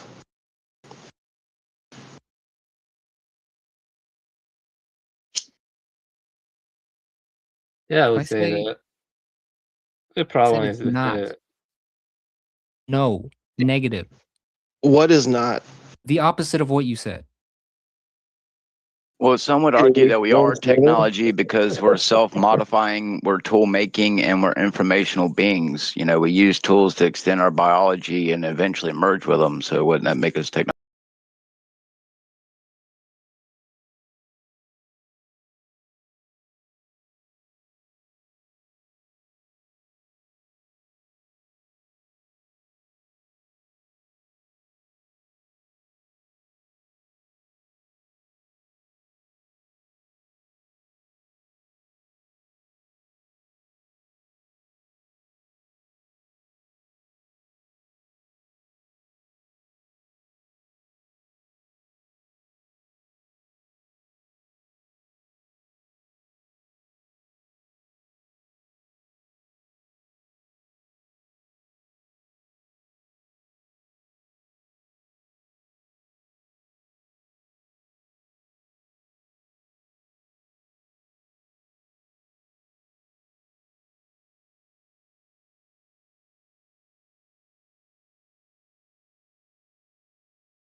So I've already let like some time pass. I guess they talked about how feminism actually started and ad break. Yeah. Did you comment on any of it? Wait, what? Did you comment on any of it? No, I have not. We can review it. We can rewind it. So yeah, we could just go back to the beginning if we want to Yeah. comment on it, because my Yeah. commentary is going to be interspersed for sure. Well, just the whole way that this is like extremely professionally edited is like, Oh yeah, look at that. She looks remarkable. like what's that Rothschild lady that Emma or whatever? I don't know, man. This is Yeah, it's pretty weird. It's like this is like extremely well edited, and this guy Jack McNeil, like he had a whole YouTube history, and then he disappeared, and then he's like, "Oh, I'm not gonna you're not gonna see any of my old content. I'm going in a new direction," and he got like major people like out of the blue. So he went from like just a solo YouTuber to like, oh, now he's getting all these different. So he definitely got like initiated, I would say, like let me just show you his channel really quick so you can see like the level of people that he's got on his show, because it is very. So he was the first person. He was basically the first person to like majorly promote interviewing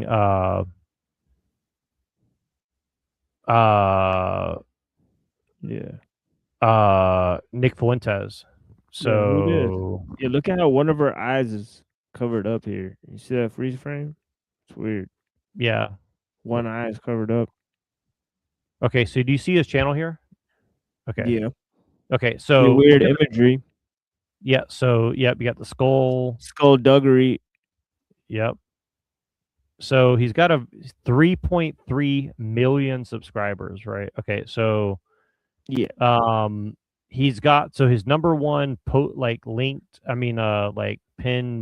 post is Alex Hormozy, the Iranian Jewish business, scam artist, in my opinion, guy, and then look, next three is Professor Jang, Rachel Wilson, and Fuentes. Clavicular, John Zerka, Shaolin Warrior, Myron Gaines. Yeah, he might be funded by the same people that funded Uncensored America or whatever. Yeah. Looks like, because he's got all the same people in his front thing. Your body can't lie. Like body Shaolin memory. Warrior. Say it again. Shaolin Warrior. Yep. James Fishback, the fake Fuentes. I spent 300,000 on porn. Whoa. He's laying it all out. Russian sex spy. Putin turned me into a weapon. Yeah, that's my new thing too. Is like, I don't know. There's like a profound attraction to the pink hair girls at this point. I don't know what's going on. I think maybe I'm being psyoped as well. You're being psyoped, yeah, for sure. This guy is like a major psyoper guy. Nick Shirley, of course. John Zerka. So I'm just showing you like numerologist, AI safety expert, humanity's last chance, ancient health expert, reveals why modern. This is a really weird Jewish biohacker guy. So he gets on the Jewish biohacker guy, who's like extreme ultra Zionist right after like Nick Fuentes is on the show. Like, you know what I'm saying? Yeah. Number one divorce lawyer. Like, these are all all the celebs all over YouTube are like being heavily promoted. So how long has this been on?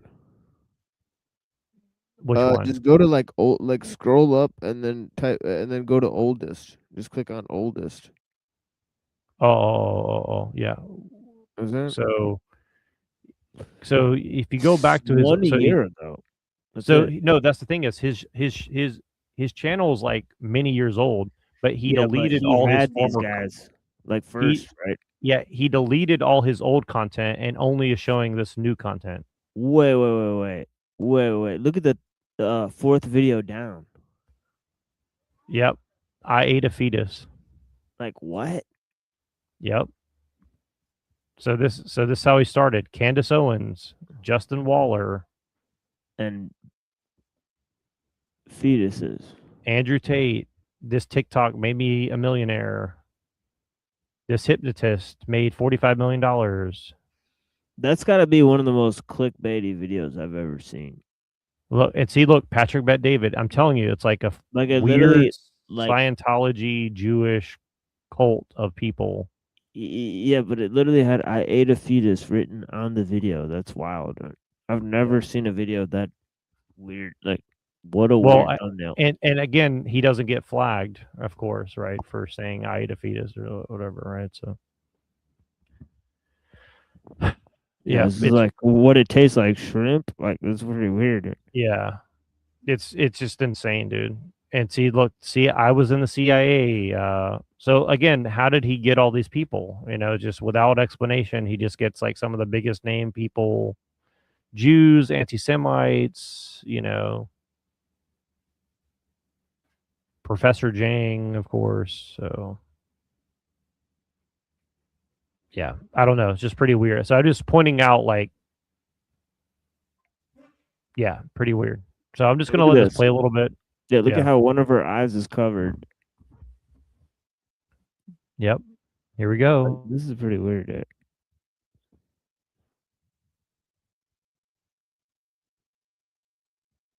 Today's guest believes modern feminism is literally satanic. Witchcraft is the fastest growing religion, especially among Gen Z women in America. Female creators on TikTok will show you how to make a ritual out of your abortion. Growing up with a conservative father, she was raised with two competing visions of what a woman was actually supposed to be. My mom's view was everybody deserves, you only don't have because someone else has. My dad would explain things are based on merit. You kind of start having to learn to think things through and try to figure out, well, which one is correct. Now a Christian mother of 5, she spent the last few years uncovering the dark origins of the feminist movement, connecting it to demon worship, seances, and CIA sex cults. You're Gen Z.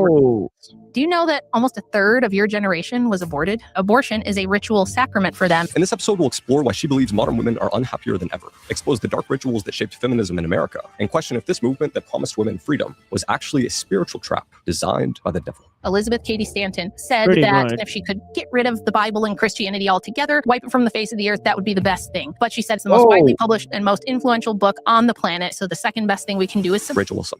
Welcome to the Jagneel Podcast. Thanks for having me. It's good to be here. Rachel, the average American woman is the most educated, most financially independent, and most free woman in human history.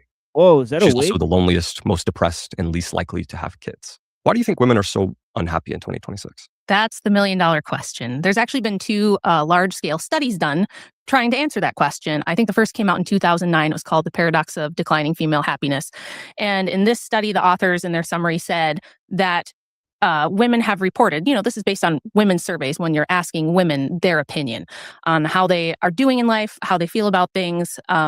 They're reporting higher levels of unhappiness, like you said, loneliness, depression, than ever before. So if we go back to the 70s, which is arguably kind of the tipping point where feminism became the dominant ethos. If you go back to the early 70s where they asked women these questions, they largely reported being pretty content. And now in the 2000s, we have 26% of all American women on at least one psychiatric drug. We have higher rates of fetal alcohol syndrome and alcoholism among women than we've ever recorded before. And women just overall reporting dissatisfaction, unhappiness, a feeling of being really torn, trying to have it all, trying to have a career and be a career woman and also have a family and do all of that. Women don't know what to do with relationships because on the one hand, they want men who make more than they do. They want men who are higher achieving than they are, yet this creates a paradox, whereas women have become the number one earners of college degrees. They have now got salaries that compete with men, and they've got more equality than ever before. They're finding that the men are not suitable to marry. They're finding that, they just can't find a guy who's on their level or higher, which is what they really want. So we've created like a paradox where by giving women everything that at least feminism told us they wanted, which was full equality, independence from men so that we could choose a husband based on, who we love and not who we need, that this would make women happier. And we're finding ourselves in a position where women are reporting the highest levels of unhappiness ever. They're actually even 3 times more likely than men now to have common mental health issues. Women have always been more prone to mental health issues than men since we started tracking that, but it's gone up. It's gotten worse. The disparity has grown. Women are finding themselves in a conundrum where they've got all the things that they were told would make them happy, and they're finding that they're more dissatisfied than ever. And what often happens, you'll see these viral clips on the internet of women in their 30s and 40s, sitting alone in their car crying, saying, I did all the things I was supposed to do. I followed the prescription and I'm unhappy. I'm stressed out. I'm alone. I can't find a husband. I won't have a family. Am I going to die by myself? What did I do? I can't go back. So for me, it's a really tragic thing for women. So you would boil it down to women are unhappy because they're lonely, because they're not getting married and they're not having kids. I think that's a big part of it. And I think it's also, we put so much pressure and responsibility on women to do it all, be it all, and have it all. I really experienced a lot of that myself in my early 20s.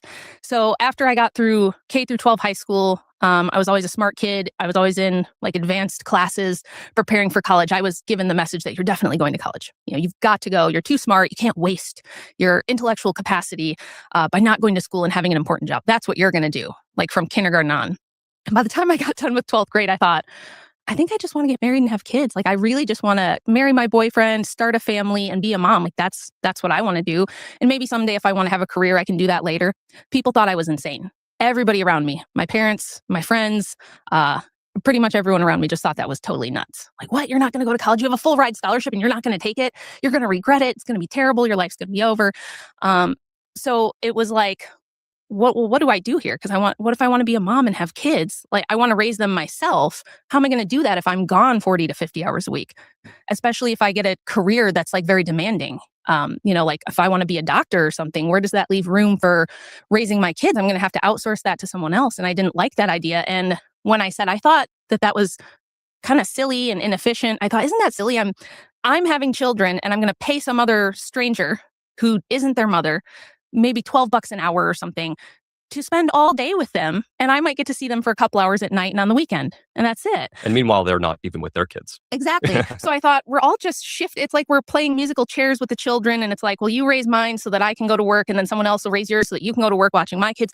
And when I said, I think that seems silly. Who came up with this system? It sounds terrible to me. It was like I was challenging this deeply held dogma, this like preciously held dogma that like, well, you don't want to be enslaved, do you? And I was like, I don't know that going to work for a corporation and having to pay half of what I make to have someone else raise my kids, I don't know, that kind of sounds a little bit like slavery to me more than having a family. But there was just this idea that if I didn't have my own money and my own career, the only guy who was going to be interested was someone who wanted to take advantage of me and hurt me and wanted me to be vulnerable and not able to escape. You kind of gave the most important part of your backstory to understand why you view feminism the way you do. But I want to know about your parents and your childhood. Like, what's the most important part of your childhood that shaped maybe why you chose to write your book and some of your views today?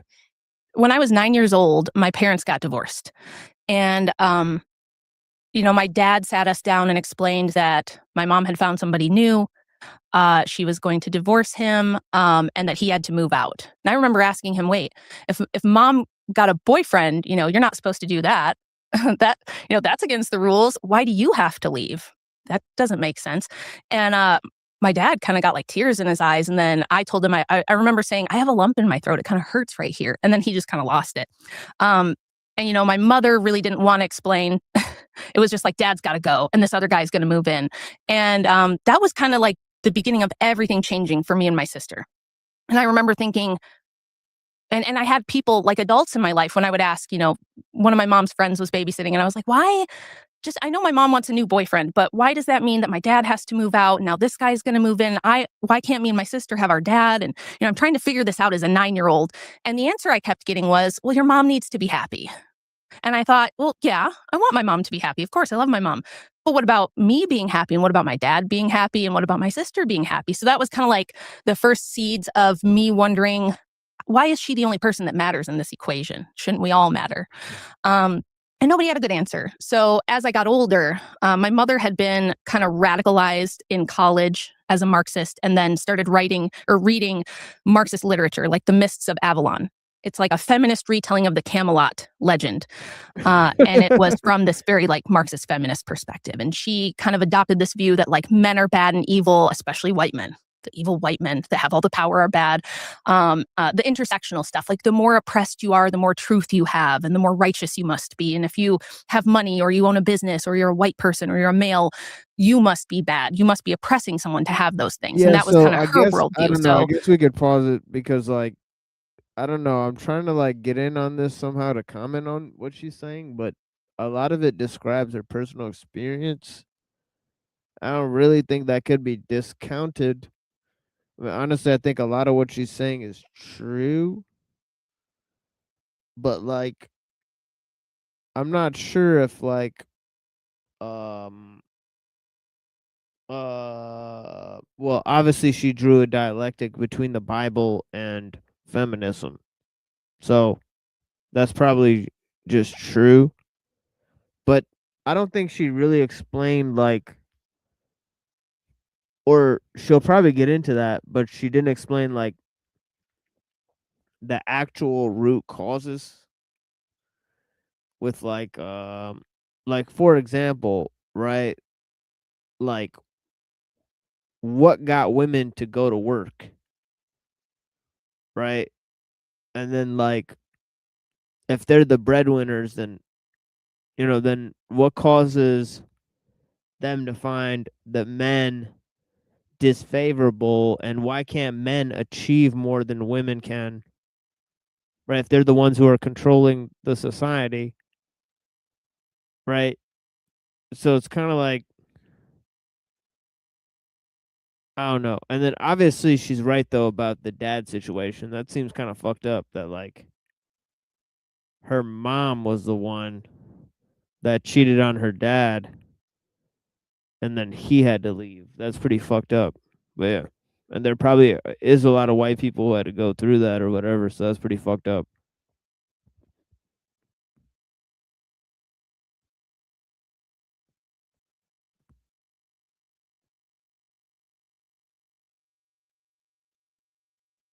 Yeah, it's pretty weird. It's she's. I mean, I had similar experiences to her in some ways, so like I kind of get it. But yeah, it's pretty. I don't know. Let's just see how she goes from here. I can see the hands clapping, so you know it's gonna be you get real now.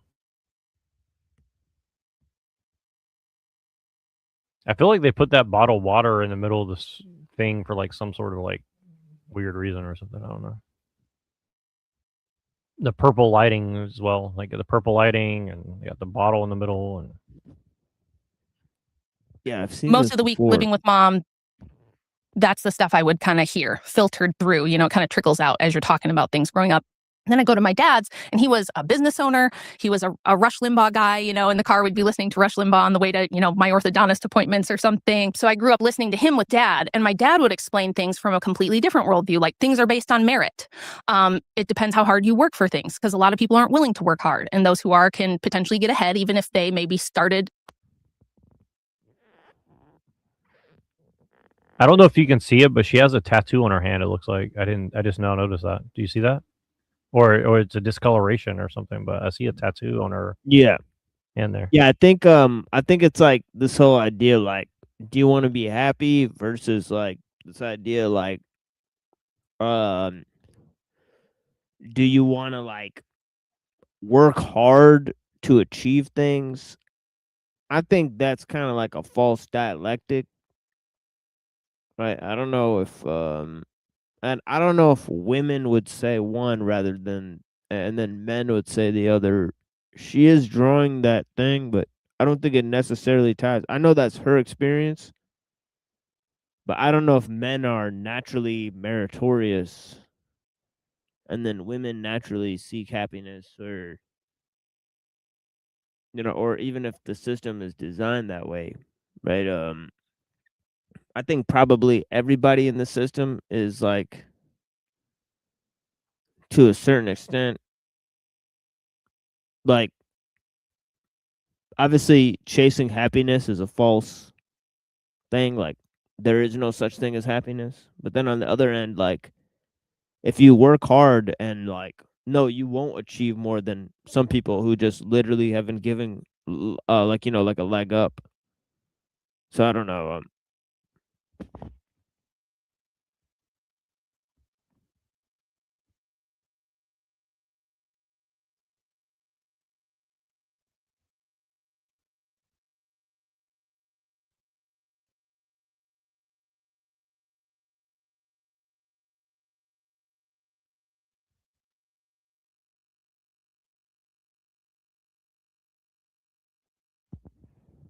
out behind. My dad would say, I didn't grow up with money, but I'm doing a lot better now than my dad was because I put in 14-hour days. I have better ideas than the other guys in the same industry I work in. So you earn your way in the world. Whereas my mom's view was completely different. It was everybody deserves, and you only don't have because someone else has. So these two completely opposite conflicting worldviews that you get as a kid, you kind of start having to learn to think things through and try to figure out, well, which one is correct? How do I know which one is correct? And how do I filter through these ideas to figure out which worldview is more accurate? What should I follow? Because I'm getting completely different directions from both parents. And I remember the best piece of advice my dad ever gave me, especially being a woman. He said, you're not going to believe the self-esteem cheater. is not based on external value. Yeah, like it sounds like she already answered, because like you're not going to believe the cheater. Like what? It's pretty obvious. Like, but I don't know if kids think of it that way. Like, oh, these two parents have a final like view of things, and it all hinges on this one thing. So I don't know. But if I had to guess in my entire scheme, right, I would think like maybe my dad cares more about money, and then my mom cares more about religion. I don't know. So maybe that's a better way to organize things, because I guess it works for them, right? Yes, I don't know.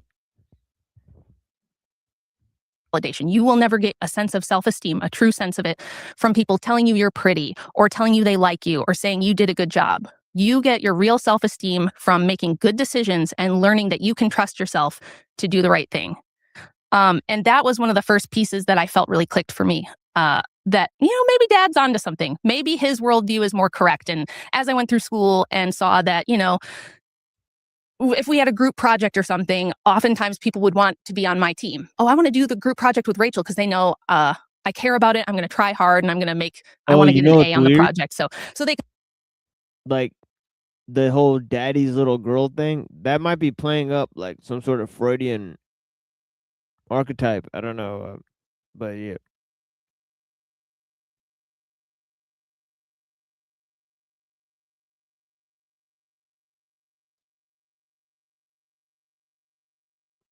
Yeah, there's always this kind of weird stuff like with that. So it's pretty weird. It is pretty weird. Like it's not.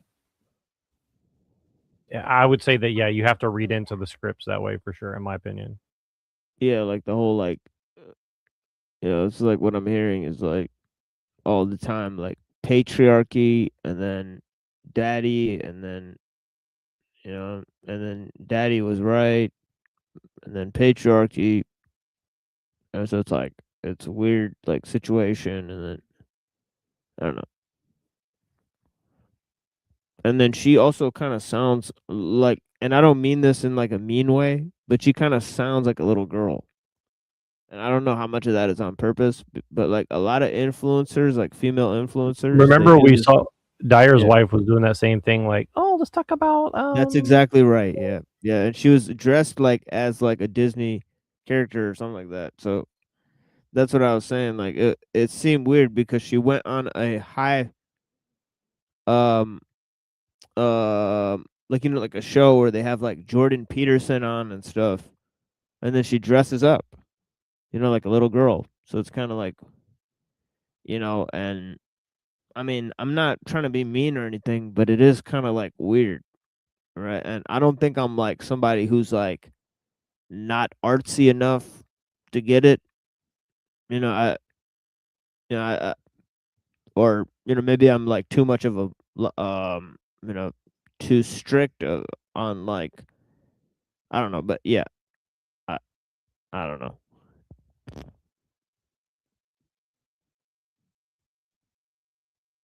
could sit back and kind of relax and kind of let me do all the work. And I thought, this must be that merit-based stuff dad's talking about, right? So yeah, just my experiences going through life, I felt like my dad's worldview was a lot more matched up with reality than my mother's idea that people just deserve. We're all just born deserving what we want, and someone needs to provide it. And if they don't, it's because of evil or oppression in the world. You have a book, Occult Feminism. Do you think a big reason you decided to write this book was trying to maybe understand what could have led to the society that shaped her views?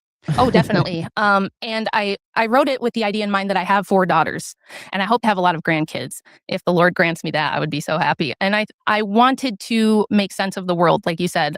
What kind of society shapes a woman the way that it did my mother, and so many other women like her. Like if you look at the popular culture, you look at things like Sex in the City, you look at every pop star, like Sabrina Carpenter right now is making a multi-million-dollar a year industry off of cute little man-hating songs and things like this, you know.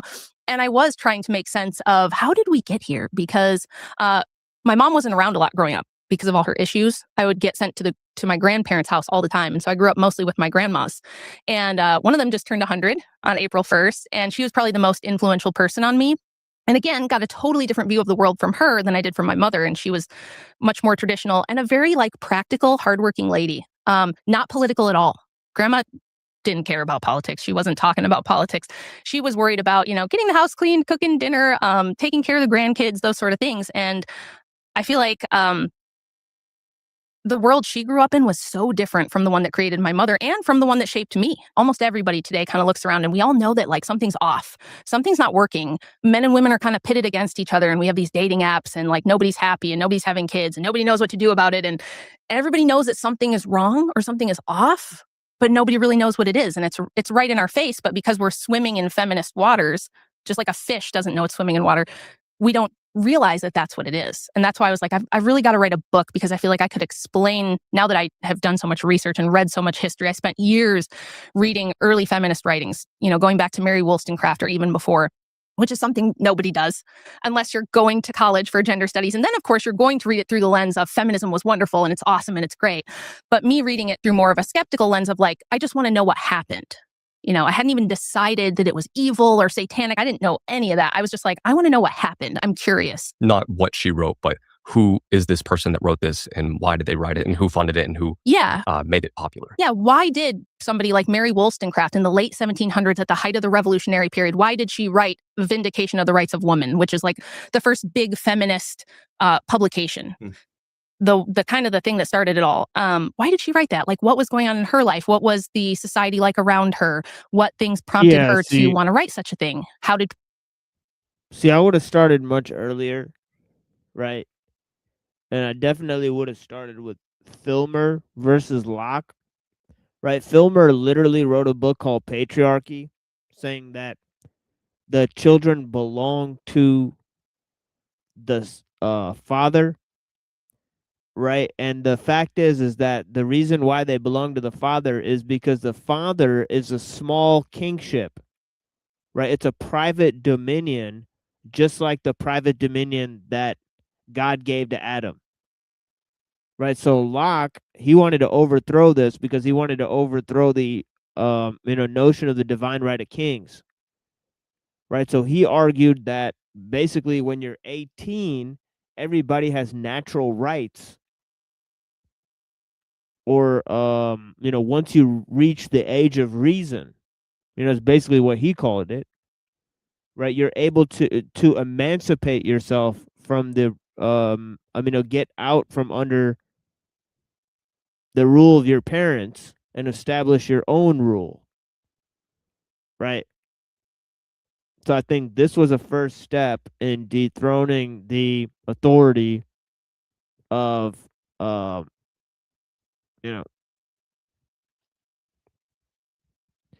there's some of this, where it says that, once you go and start your family, then you have your own dominion, right? So it's kind of like a way that but yeah, even before that, there's significant ideas within occultism, right, that talk about all sorts of ideas. Like you could talk about the Shekinah and all these ideas. I don't know if she'll actually get into all that, right? But I think some of that is in her book, most likely. But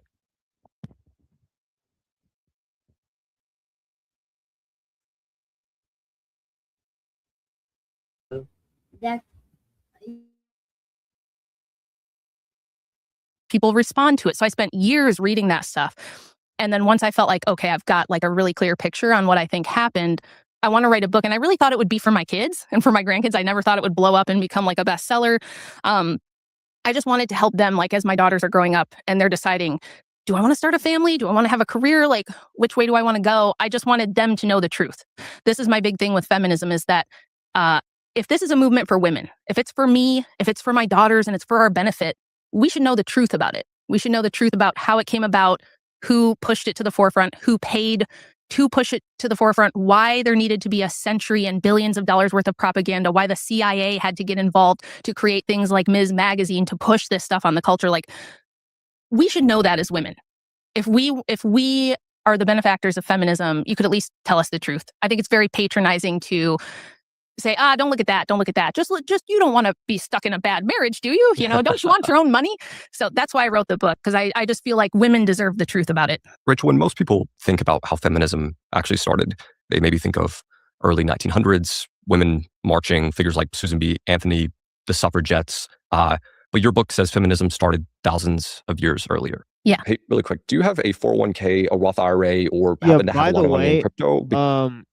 I've literally heard a lot of these so-called, and I can't remember what is the recent one I heard it, right? But they will openly say that the Hindu gods are demons or something like that, right? And I don't know what that is about, right? That seems to be like a specific brand of occultism, right? But going into other people's like religions and then like saying, oh, no, the things they talk about are real, but they just interpret them differently. I feel like that's really weird, right? Because I think classically, people might just say, oh, no, that's like the mythology of India or something like that. Like that is not based on anything real. Well, what's interesting is like I think that you could argue that Christianity does that, and maybe you could say it always has. But here's the thing with that is like, well, doesn't that imply that Christianity is syncretic? Right? See what I mean? Like, see what I mean? Like, I think that's what I mean. Like, it's verging into like incorporating other people's like religions. Like, it's kind of like how like in the Book of Enoch, right? The Nephilim are the Greek gods or something like that, or like the Titans or some, so it gets into some weird territory, right?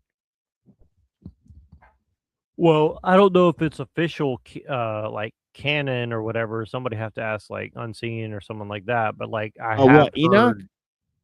Well, no, that like the Greek Titans are like demons and like no, because they don't canonize Enoch at all. Oh no, but I was talking about like how like I've heard like I'm pretty sure Posh Redneck specifically said like we believe in the Titans of the Greek mythology, but those were demons and blah blah. So he kind of like I've heard people say like they do accept that there was like other religions and that they're real, but they're we just characterize them as demonic or, polytheism as demonic or something like that. So I don't know. I mean, it's kind of weird, but it kind of goes to what Hyperborean was saying too. But yeah, it is interesting. Like, and I definitely heard what you're saying. Like recently, like somebody said recently, like I heard somebody very recently say like, oh, they're Hindu is demonic. I think it was that Soren guy. Yeah. Yeah. I think you're right. Yeah. But yeah, I don't know. But again, to me, it's like you can make that argument, but then you imply that Christianity is syncretic. So it's like, how do you? I haven't heard anybody like explain that away. So that's kind of why, like I say that like there is an argument to say that Christianity is syncretic. So how far people want to take that is a question, right? Like I just embrace it and say yes, it is. Because for me personally, like I've always tried to reconcile like these different beliefs. Like I wouldn't go as far as to say like, Hinduism is, satanic or like demonic per se. Like I think that you could argue another way personally, but like I understand why, the default position of Christianity would say, well, rather than go and explain everything, like just don't look at it because it'll lead you the wrong direction or something like that. Like, okay, I can understand that, but I don't know. I think there's there's a lot of slippery slopes that you can go on. So I don't know. But again, it all goes back to implying that it's a syncretic religion. So or or perennial, I guess you could be the other way, but I don't think that's. I definitely would be more hesitant to say perennialist. I think that's a whole nother situation. So.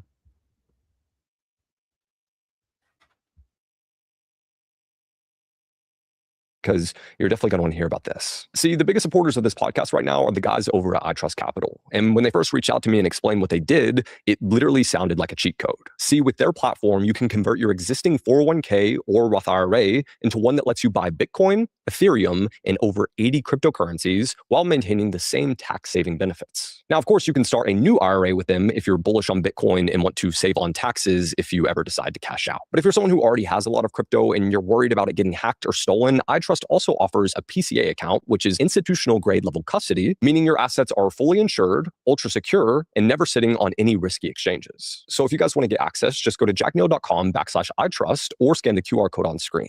Again, that is jackneal.com/iTrust or hit the first link in the description for an easy $100 bonus. But anyway, back to the podcast. So where does the real story of feminism actually start? At the beginning of humanity. Of course, I'm a Christian. That was so creepy and weird when he said back to the podcast. Yeah, it's kind of weird how everybody's like, like getting paid to like push everybody to crypto. Even like, dude, even people within the crypto space are like saying it's over. We've all been scammed.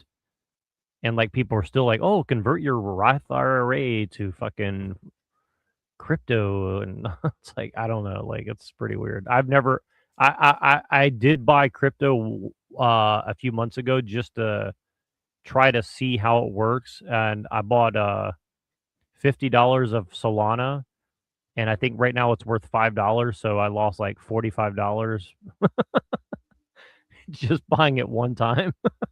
So yeah, I'm not a fan of crypto. I just wanted to see like how hard it was to do it, and it's like ridiculously sketchy, I would say. Like it's very, very sketchy. Like crypto is I think it's literally worse than walking into a casino and putting like your money on blackjack or something like that. It's literally retarded. I'm not saying you can't make money doing it, but like I would not advise anybody to get into crypto. I definitely would not take money to like tell people to go do crypto unless somebody explained to me in depth, here's how you don't lose money, and then they made me like $1 million. Maybe then I would do it, but otherwise, like, no, I would not. I would not advertise crypto to anybody. So I'm going to look at things through my Christian lens. But even if you're not, let's say you're a secularist, you don't care about the religious part. Clearly, nature has a hierarchy.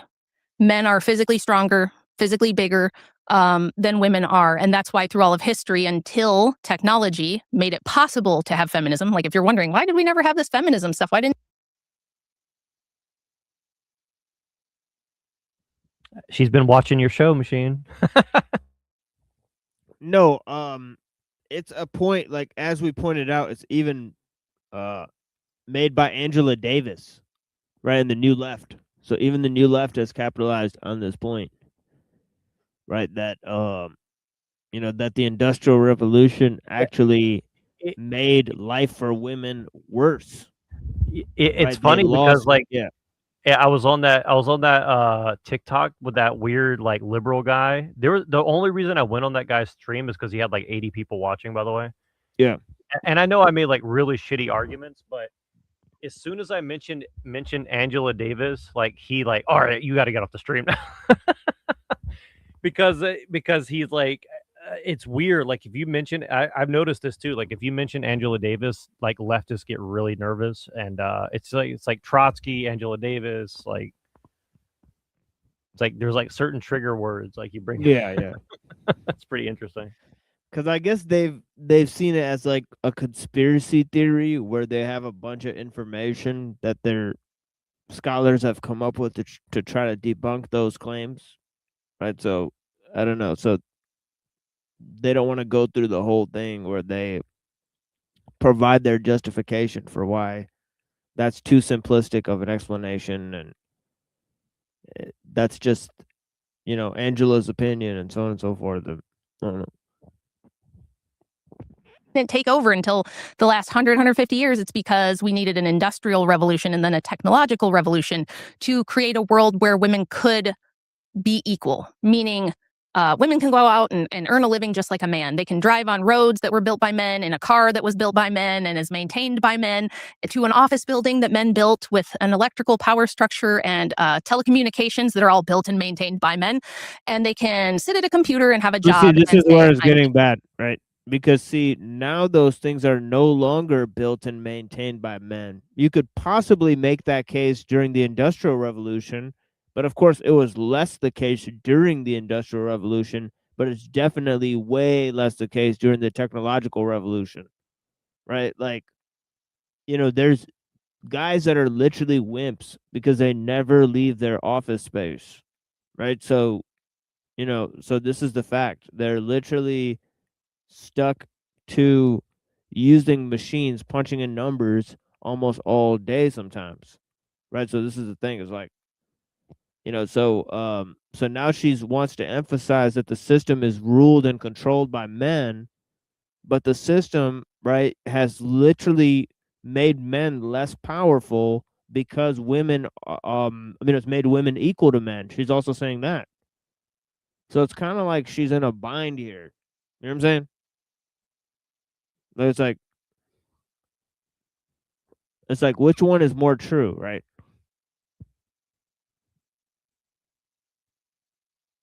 Because it's obvious with men, and I'm the same as men. Oh no, I was just gonna say that it's obvious that technology has made women and men less in control. Right? That's the part she doesn't want to say out loud. She wants to emphasize that, oh yeah, men built this system, but men are now alleviated from being in control of it. This is so weird, dude.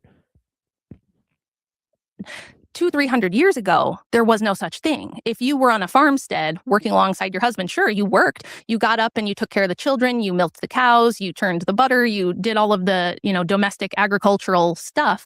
But you knew that you couldn't, take giant steel beams and move them like your husband and his friends could. You knew that the barn raising was done by the men because that stuff's heavy and you have to be big and strong in order to move, big, heavy things and do heavy, dangerous work. So there wasn't this idea that like men and women are inherently equal. And when I say equal, I don't mean in value in the eyes of God or in value in the eyes of people even. It's more just that it's very clear that there's a biologically based difference between men and women, and each have their own responsibilities, their own burdens, their own roles to play, because we are not interchangeable widgets. Now that we have technology, everybody thinks we are. So I went back. I thought it was going to start around Mary Wollstonecraft. And then as I went further back, I realized there were women like Christine de Pizan, who was a writer for the French court in the 1500s. She was actually Italian, but became a prominent writer and worked for the French aristocracy and made her own money, became published. And she even wrote a lot about, There's women writers throughout history. Are we going to pause like throughout history, like every time like a woman wrote some shit down? Like that shit's happened literally throughout history.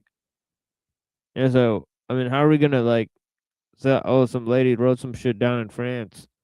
Oh, that means that, people are feminists. Like there's radical, well, I'm sure she's gonna mention this. So I don't want to say too much too quick because I'm just gonna keep going back. Right. So I wonder how back she'll go and what she'll mention, right? But I think that Locke thing is pivotal, honestly. I think it's a huge thing because he literally talks about equality of the sexes. I think another thing is important is Plato, right? So I wonder if she'll mention those two, right? And of course, the writings of the goddesses in Gnosticism, right? So I don't know, right? But she's taken it to the Hindu goddess. So I think that is a weird, I previously mentioned that I think that's a weird take, right? Why she thought we should push women to a higher station in society and things like that. And I thought, oh, that's interesting. That's a little earlier. And I kept kind of working my way back.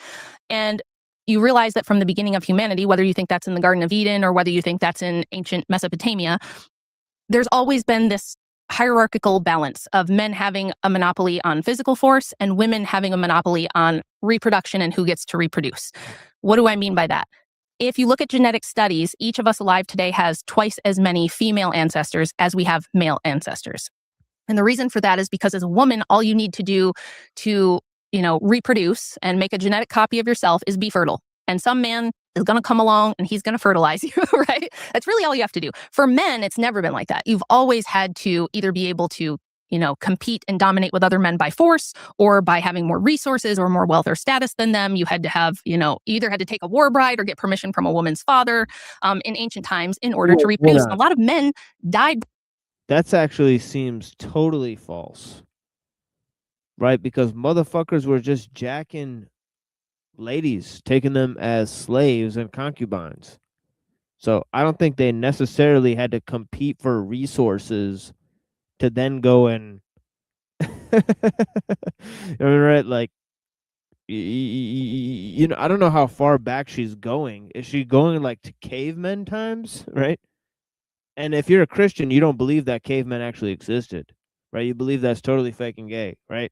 So if there's cavemen like competing for resources so that they can like establish a female, but they have to ask the clansmen or the tribesmen for the permission to do that, that's not necessarily always the case, right? And then women don't have, by virtue of that, women do not have a way to control the reproduction in the society. What are you talking about? Right? They're literally like, if men control the society, like, then how do women control?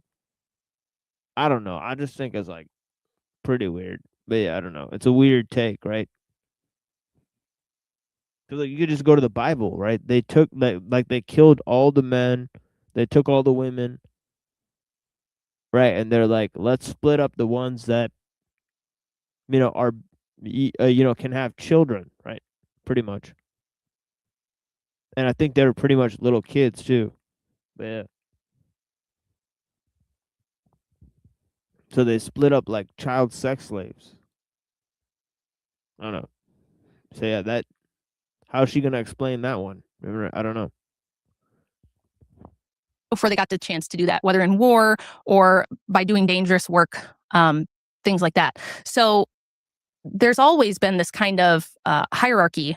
And what feminism did was it said, we're going to try to equalize that. We're going to try to equalize the hierarchy. We're going to try to boost women up to where we think men are. But the problem there is that along with the power that men had came a lot of responsibility and difficult duties that women either don't want to fulfill or physically cannot fulfill. Women have a duty that men cannot physically fulfill, which would be childbirth. So from my view, looking at history, there was a balance in place.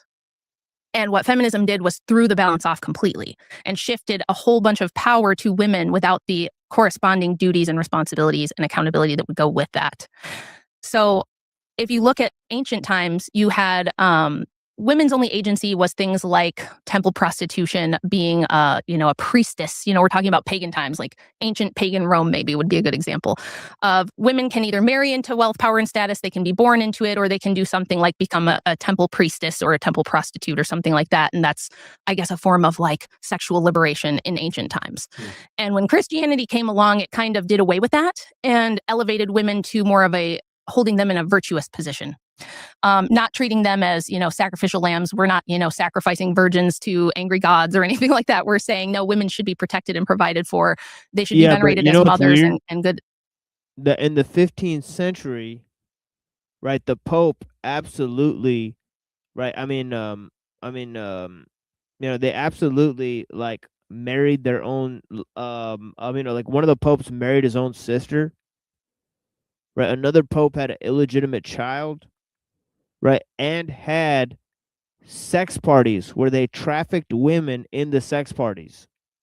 This was the church, right, the Catholic Church, right, but still, nonetheless, it was Christians who were doing this, right? So I don't know. I don't think like sex slaves and sex parties stopped just because Christianity took over. That seems like a gross overestimation, right? Neither did like I mean, like sex parties stopped because Islam or Buddhism took over or anything like that. Like, no. They had people that became monks and stuff and like, chose to live a pious life, but by and large, like sex parties continued. I don't understand. But yeah. Yeah, of course they weren't like temple priestesses, but they still had prostitutes. Like, I don't see what the problem is, right? But yeah. Wives, and they should be chaste and pure to the extent that they can. And then men's job is to protect and provide. And it changed the social order of men and women from what the pagan order was, depending on where you were. So the pagans, what were like some of the goddesses they were worshiping, and what were those societies that like were kind of pushing that feminist flip in gender dynamics? Yeah. So my book opens going over some of this and how like a lot of the ancient goddesses were they usually were goddesses of fertility, but they were also usually kind of vengeful and angry. A lot of them were, which is why they've become popular again in feminist circles, especially in the 1970s. There was a goddess worship revival, and that's kind of going on now. Like if you go on TikTok, there's plenty of girls talking about like Lilith or Inanna or some of these revitalized ancient goddesses that they worship, and whether they worship them truly in a spiritual sense or whether they're kind of worshiping them in like a not so much a literal sense, but just saying, I like this idea. This is like an avatar of the strong, independent woman who gets her revenge. Here, hold on. So let me get this straight. There's girls praying to Lilith, a Jewish demon, and there's probably guys that are totally cuckle fucks that are trying to like convince them that there's some type of wizard that's like working with Lilith that are trying to seduce those girls. Most likely. I don't want to, but yeah, interesting stuff. On men for trying to subjugate her. It depends, right? It has a similar effect Yes, at the end of the day. yes. At the end of the day, it's basically the same thing. Interestingly, a great example of this is the first cover of Ms. Magazine. Now, Ms. Magazine was the first feminist publication that was like really popular in America. There were feminist publications going back to the early 1800s, but this was like a mainstream magazine that was really pushed and became really popular in the 70s. It was founded by Gloria Steinem and Clay Felker of the CIA. So it had CIA funding and CIA backing, which is, people probably think that's super weird. Why would the CIA be interested in feminism? And it was part of a Cold War project called the Congress for Cultural Freedom. And this was an effort by the CIA to compare and contrast and distinguish us from Soviet Russia and say, we have this liberal freedom. They are, these old-timey oppressors, these communists. And it was kind of like an anti-communist propaganda to push the women's liberation thing. Like, hey, in the West, you can be free as a woman. And yeah, I guess I have to go now. So I don't know how long we did this for, but let's basically save this here and then I'll maybe. Yeah. I had some commentary on it too, but yeah, I'll save it for later. But yeah, it's like I was just kind of waiting. But number one, number one, she's pandering. Number two, she's pandering to men. Number three, number two, she's whitewashing history with the CIA. Number three, right, jumping back and forth in time. So like, yeah, I've been taking notes too. It's like she's definitely doing some sort of weird like whitewashing of shit, in my opinion. But so far, I mean, yeah, I don't want to say that because like I do agree with a lot of what she's saying, but like she's doing a whitewashing. Like the CIA, the CIA was just trying to like defeat the Soviet Union. It's like, no, how about they were trying to undermine the family structure within the United States against the people of the United States. They weren't doing it to like hurt Russia. How does that hurt? How does us having feminism hurt Russia? I don't understand. It's like, right, yeah, doesn't make any sense. Yeah, so wait, what minute of this are we at? 27. And I'll just stop watching this for now and I'll put on something else, and then if you come back in 10 minutes we'll just watch something else. So well, no, I'll be back in like 2 hours or something like that. Oh, in 2 hours. Okay, cool. Yeah, something like that. Yeah. All right, cool. Well, I'll just watch something else for now. In 2 hours I'll be busy too, so if we can still do this now we will. If not, we'll just pick up something else. So cool. Yeah, let's just pick this up another time, I guess. All right, cool. Yeah. All right. Appreciate you. Blessings. Yeah, blessings, bro. Yeah, bye.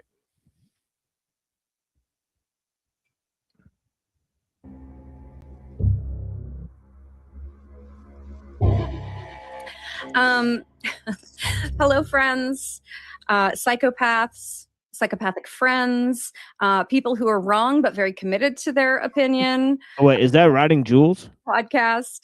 And hey, Rachel, how's your week going? No, it's not. It's somebody else. Oh, Yeah. it kind of looks like her, but with pink hair. It's weird. Yeah. Yeah.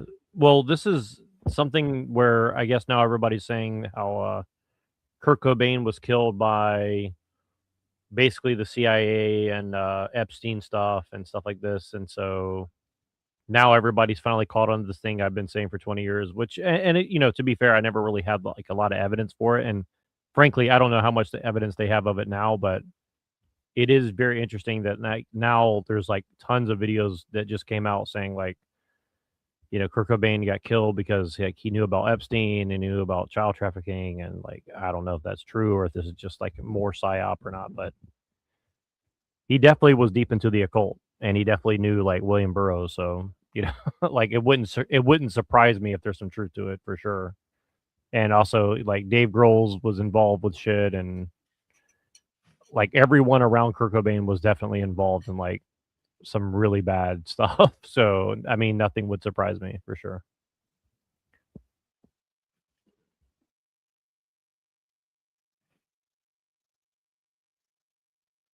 Hey, it's not too bad. How's yours going? It's not bad. Now I have to bring something up. I sent Rachel a gift package. Actually, I sent something to your mom, and then I Yes. included some candy in it. And they're for all of our British friends, anybody from the UK and Canada. I sent her some love hearts. So love hearts are like conversation hearts, but they're the British kind, and British Canadian, we like painful candy. We don't like good, delicious, sweet, yummy candy. We like candy that makes you wonder what the fuck you're doing eating it. What you just put in your mouth. Yeah. So Rachel, describe love hearts for everyone. Well, I just tried the first one. What was that? About a half an hour ago Uh-huh. now. Mhm. And when I first put it in my mouth, I was like, this is weird. It's kind of got like a baking soda fizzy powdery consistency, but the longer it kind of sits there, the more you're like, oh, okay, there's Yuck. something. I'm not sure what, but there's something I'm gonna take. She will be done the roll by the end of this podcast, guys. I'm Yep, 1,000% sure of it. 3 or 4, something like that. So don't mind me. Yes, and of course the best part is that, you know, they say little things on them like sweetheart, etc. And so, you know, just picturing Rachel screaming at them, your candies don't know me, you don't know me, and then eating them all anyway. Yes, so you'll be very glad, Rachel, today that I wore, I have a tiny little star, but it's pearl. So I can actually, when things get too scandalous, I can clutch my pearls. It is, I mean, my one pearl, but I can clutch it like a tiny Victorian widow. So feel free to say all the craziest things possible, and I will be in the corner with my one pearl clutching it. Oh, that sounds like a double dog And there. I've got my Victorian fainting couch behind me, so we're Perfect. You're all safe. Perfect. We're all set. So last week we did the podcast with Bloody Mess, who was amazing. We love him, and thanks everyone. If you haven't checked out his channel or his podcast, I'll put it in the links. He just we talked about Chris Novoselic, and he is such a blast to talk to. And he has like the coolest radio show. And it's so much fun because it's on Sunday. So it's like, hey, I'll see you in church. And then we all get to go listen to his cool punk rock radio show. So it's the best. It's so much fun. I know, I love it. And so today we're going to talk about Dave Grohl. And I think it's going to be really interesting. You've been doing quite a lot of research, and I've been watching some YouTube stuff. And did you end up reading his book? I've not read the full thing yet. Okay. I have listened because he read his own audiobook. He cool. did his own audiobook. Yeah. And so I've listened to snippets of that, and then I've read little chunks here and there. Like reading through it again in preparation tonight, little passages. That was how I discovered that apparently John Silva is still his manager. Oh, interesting. Okay. I didn't actually, which- I would have thought John Silva would be retired by now. Same. Yeah. And it's like, I know it's been a few years, I guess now, Right, since the Storyteller came out, but that's still a long time. He says that he's been his manager for a long time. He says the number of years. I don't remember now off the top of my head what it is, but a long Interesting. time. And John Silva is pretty adamant about it, about Kurt taking his own life. Well, he was good buddies with Danny Goldberg. Okay. Right. So I just wanted to remind everybody too that what people say publicly and what they say privately are often two different things. So, you know, when we look at, you know, we get emails all the time by people who, you know people in the inner circle, et cetera. And we know that, like, for example, we know Francis and Kim, we know that they know it was a homicide. We believe Chris knows it was a homicide. We've been told Chris is, you know, still afraid of Courtney, which I, you know, again, of course, don't understand, because it's like, afraid of what? You know, I mean, and it's like, What, yeah, is she gonna slug you from London? you know, and like, I think Dave, like, he's probably not afraid of Sam Lufty. Like, Dave has enough money and, you know, he can protect himself.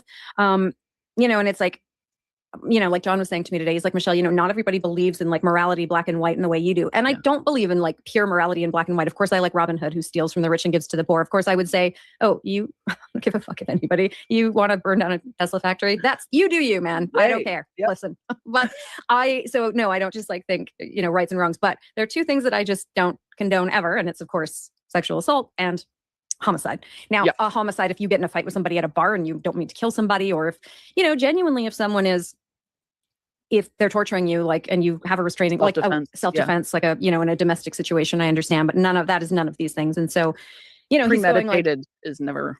Yeah, exactly. And it's like, you know, he's going like, well, you know, you think that you have to like go out and go to the mat and like stand up for somebody publicly to have it be, you know, that's the way you think, but maybe Dave and Chris and like, maybe they don't think that way, even though they know. And it's like, right. But like, that means murderers are like running around just causing mayhem and hurting other people and murdering animals and like, well, and that they're okay with sitting by silently and, for all intents and purposes, keeping a secret that protects those murderers. Because there's nothing about their silence that's protecting Kurt. No. Oh no, definitely not. I mean, it's protecting one little microcosm of people only, and that's themselves and the perpetrators. Period. Yeah. And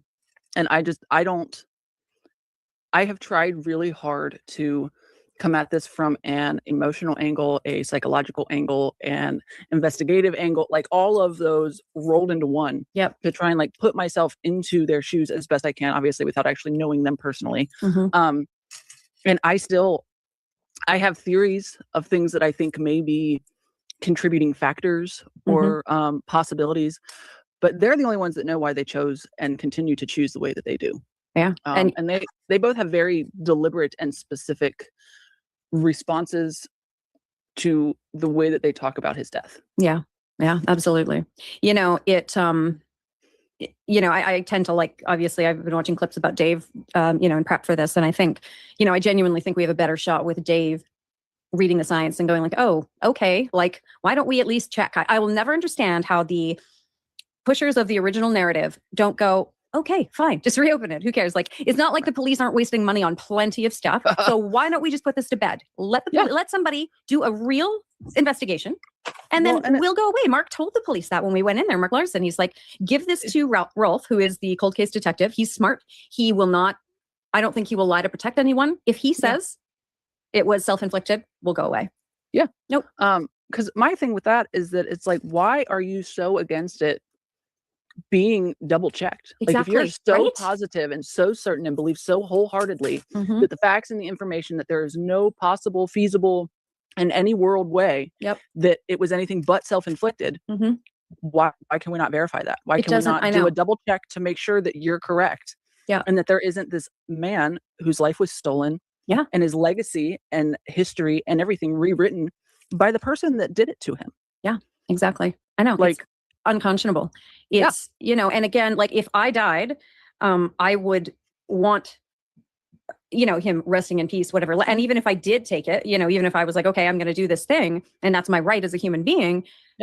But if there was this controversy, and if I had, you know, I was very public, if I made all this money off of people buying my art, I would understand that, like, you know, of course, from the great beyond, but understand that, like, this is important to people. So yes, double check it. What the fuck? I don't care. Dig me up. Put me on display. I don't Makes care. No difference. Just, you know, sort it out. Like, I don't understand how people, like, they love to go to this, like, oh, you're being disrespectful. It's like, you're fucking out of your mind. Like, it's how they even get to that place. I know, they think it's disrespectful. Like, it's out of respect and concern and consideration for him. That we want the truth to be known. And cemented. Like, I'm to the point where, like, reopen the case. Prove us wrong. Exactly. I will 100%. gladly publicly go on national television and apologize. To Courtney, I'll kiss her freaking ass. I don't care. Prove us wrong. If you can do that, That's my promise. I will Yes. kiss her ass. And I will still punch her in the fucking face for the animal homicides once Well, you're done. yeah, doing I mean, that. I'll But do that yes. afterward. But Yes. Okay. Perfect. Yeah. But that'll be my way Um, of apologizing Exactly. Yes. That's perfect. for being wrong about that one thing. One thing. And then, I mean, then you would know that we all know that she abused him so tremendously Oh. that, like, I don't know, I always talk about how actually, like, mentally strong he was. Yes, he was sensitive. yeah. And yes, but I think people don't quite understand. And a lot of people out there who are highly sensitive, and you are really sensitive, but I tend to think really sensitive people are actually really like the stronger people because Oh, yeah. the torture, and I hate making this about myself, but I will for 1 second. The torture that I've been through for the past 2.5 years would send somebody else into a hospital, I would think. And somehow I don't even have a drinking problem. So yet.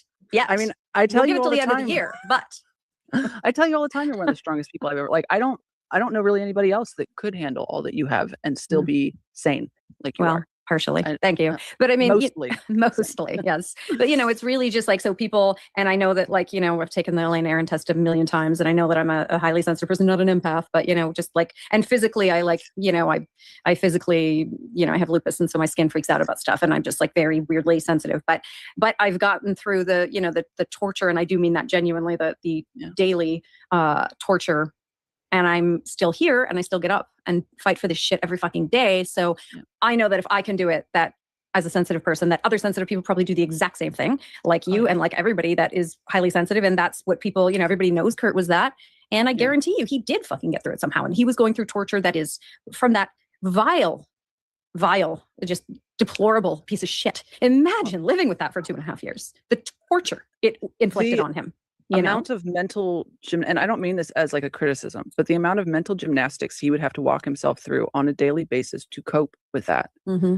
Because one of the things that really is a huge pet peeve of mine, like it really just genuinely gets under my skin, is the people that claim that there's no way it was homicide because she couldn't have done that because he defended her all the time. He loved her. He always came to her defense and said all of these kind of things.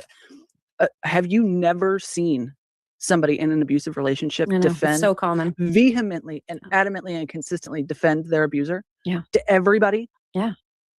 They all do it. I know. Every single one of them. Yeah. Until they reach their breaking point and they decide they're ready to leave. Yeah. Yeah. And that's exactly right. And, and he had reached that, I think about 2 months probably prior to his death, which is why we now see, again, tells her he's going to divorce her, ends up in a coma. Tells her he's going to divorce her, ends up dead. Yeah. Like, what is actually happening here where people don't make that correlation, and they're just like, they don't understand it. It's wild to Collective me. recall, maybe. And they don't even bother looking. And then the other one is like, I'm sorry, I want to read something, then we'll get to Dave. But, the other thing is like, well, she saved his life a bunch of times from overdosing, so why would she kill him? Prove to me that she saved his life, first of all. I want receipts because I don't know. But also, he didn't tell her he was divorcing her a year and a half prior to that when she allegedly saved his life. She was still his meal ticket at those She points was in time. still his meal ticket. And the other interesting thing is that every single time he was found, he had the needle in his arm when she saved him. So think I also about just that. realized I said it backwards. He was still her meal ticket. Oh, and I didn't even notice. We are on it. We were today. passionate. We were Yes, passionate and just saying it. exactly. Okay. So I just want to read this quick thing about. Oh, sorry. Did you have something to add to that part? No, sorry. Go on, because I could go on forever. Yeah, I Please. mean, and so this would be a good live conversation because then we could have our subscribers come in and chime in too. But so again, I just wanted to talk about what people say publicly, what they say privately are obviously two very different things when they're public people. Like Rachel and I were saying, like we'll just tell any. There's something like so Gen X too about being like very authentic and like not telling people the truth. Like it feels icky to me to just like to not do that. But sometimes you can't say how you feel about certain things because, if you're like, if I feel a certain way politically or if I feel a certain way about something, like I can't say that because then what if the opposite is like, well, then fuck her. I don't care about Kurt because she thinks this. And it's like, oh, could we not? Like, because trust me, we both want the same thing. We both just want justice for Kurt. And I change my opinion every day too. So it's like, if I say, oh, this one day I feel this and then this other day I feel this next way, but it's very hard. Like, I think you're a very young Gen Xer. You're like I've invited you into our, to our very misanthropic party. Generation. Yeah. Yes. But so it's weird to see people like Dave and Chris, not being perfectly authentic live, but public people can't or won't do that for whatever reason. But so this was on my Substack the other day. I'd written something about, of course, Courtney and talking about how she shouldn't be speaking for Kurt. And somebody named Barbara, this is posted publicly, so I don't think there are any issues with me reading it.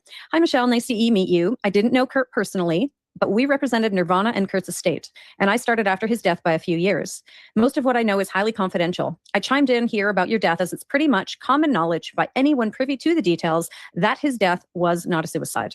I also had dealings with Courtney professionally before she even knew Kurt, so I've got a lot of combined knowledge most would not. That being said, for years, if anyone thought his death was a suicide, I tell them to watch Kurt and Courtney, as it speaks for itself. Most people are not aware of it. I'm so glad you're bringing details to light. And so again, this is somebody who we get these emails and messages all the time. I don't have any recordings. There's nothing that we can go, well, so-and-so said at this time. And, if we don't have receipts, we don't bring it. But Right. everyone in the inner circle knows it was a homicide. And Oh yeah. so Dave knows, Chris knows. And yeah. Well, And I think Dave Dave talks about it in a sort of interesting way. So well, that's what I was just about to say. Like, obviously, from the way that he talks about it alone, you can't be like, oh, see, that proves it. He knows. Yeah. Mm. But when you combine the very specific way that he, with extreme consistency, talks about Kurt's death and the aftermath and his feelings and all of that, mhm. in combination with everything else that we know about his relationships with people, the things that he has said, the things that he has done, etc., in addition to the things that people have told us, I think that paints a pretty clear picture Yeah. of how he's at the very least leaning very heavily, if Yeah. not knows for certain. Yeah, exactly. So let's get into it. Let's find out who's Dave. I really want to know more about who he was. Just, give us a quick rundown, and then we can talk about the clips we've watched, what he said about Kurt's death, and get into that a little. Beautiful. Okay, so my quick little micro biography of Dave Grohl. He was born January 14th, 1969 in Warren, Ohio, which I did not realize that he was Ohio born. Oh, and okay. Warren, Ohio is like 2 hours north of me. It's like Columbus area. Okay, yeah. He only lived there though till he was about 3, and then they moved down to Virginia. Okay. His mom was a school teacher. His dad worked at a newspaper. He was a news writer, Oh. and very, I believe later he was also involved with like a senator. So he was Okay. very conservative, right wing, and political, whereas his mom was very liberal, left leaning. Okay. Interesting. His parents got divorced when he was 6. He's also got a sister that's 3 years older named Lisa. After his parents split up, he stayed with his mom. Right. So he grew up and- in a very female house. Yes, very strong and powerful. And he speaks very, very highly of his mother. Yeah, How he- strong and smart and wonderful and incredible she is. And his sister, honestly, too, not to the same extent. He talks about his mom a lot more, but he has nothing but great things to say about his sister as well. He also kind of partially credits her, as well as his cousin primarily, for introducing him and helping him get involved in punk rock. Oh, cool. Oh, because yeah. him and His his- mom didn't his mom like what was it? Him she- and his sister do flew out to something. Okay. visit their cousin in Illinois. I can't remember, Rockford maybe. It was Illinois. Okay. That part I know. And she was really like, they hadn't seen her in a while, and all of a sudden she's like this punk rock goddess. She's got the vibe and the image and the music and the whole nine. That's awesome. And so she kind of inundated them and introduced them to all of this heavier music. And then by the time he was 17, he was in his first major band, Scream. Oh, cool. He was in Scream from 1986 to 1990. So that's even longer than he was in Nirvana. If we're being Yeah, super technical. And then I think most people know this already, but he immediately left Scream and basically joined Nirvana because it was like Scream broke up. He was left abandoned in Los Angeles and had already kind of briefly met, or at least seen Nirvana play. He was familiar with them and had befriended Buzz Osborne and the Right. Melvins. And so he reached out to Buzz and basically gave him his predicament, what was going on. And Buzz said, well, actually, I know that Nirvana's looking for a drummer. And so he gave Dave their phone numbers and they ended up talking. Chris called, asked him some, initial questions or whatever. And he ended up flying up to Seattle, and Kurt and Chris picked him up from the airport. And, the rest is kind of history. Yeah. But I know initially he lived with Chris and Shelley for like a month or 2. And then from there, he moved in with Kurt at the Pear Street house. in Oh, okay. Olympia. Yeah. That's where they did like the water balloons and stuff. Famous water balloon story. Yeah. Yep. And there's in Come As You Are, there's a quote where he talks about how they basically lived in squalor. And would just kind of sit there and they wouldn't really talk. They would just kind of sit in the same room and do their own thing. Oh, okay. Like read or listen to music or write music, whatever. And then it wasn't really until they'd be like, "Are you hungry?" Yeah. And then that was it. And then they would go eat and then come back. And but also like Dave kind of helped pull Kurt out of his shell a little bit, I think. Because numerous people commented on how much more social Kurt was after Dave started living there with him. Interesting. So I think he suddenly felt more comfortable.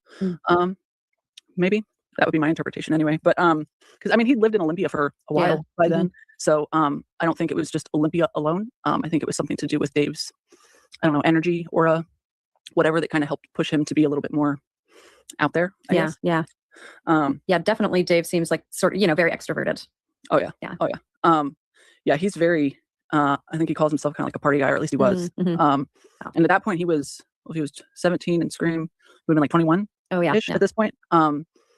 So I know him and Kurt initially were not super close, and then I think they got reasonably close, and then that kind of As Courtney separated him from anyone who cared about him. Yeah. yeah. And Dave, the times that he does kind of go into it, he seems to have two approaches to how he describes the reasoning for that, and that's either that there was the drug people and the Yeah. not drug people, and that they didn't combine, and he was not a drug person, Mhm.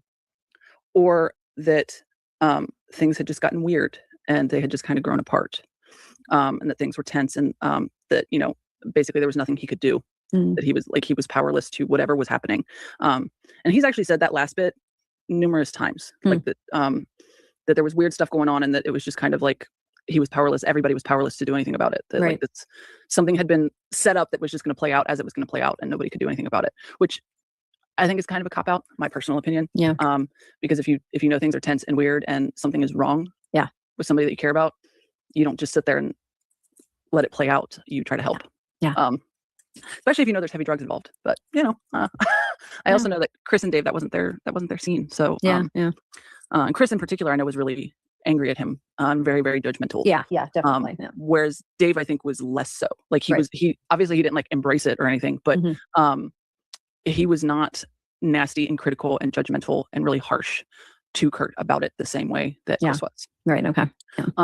And there's also the weird Courtney of it all, because I feel like most people probably know this, but like one of the initial, I guess, introductions supposedly between Courtney and Kurt was via Dave. Right.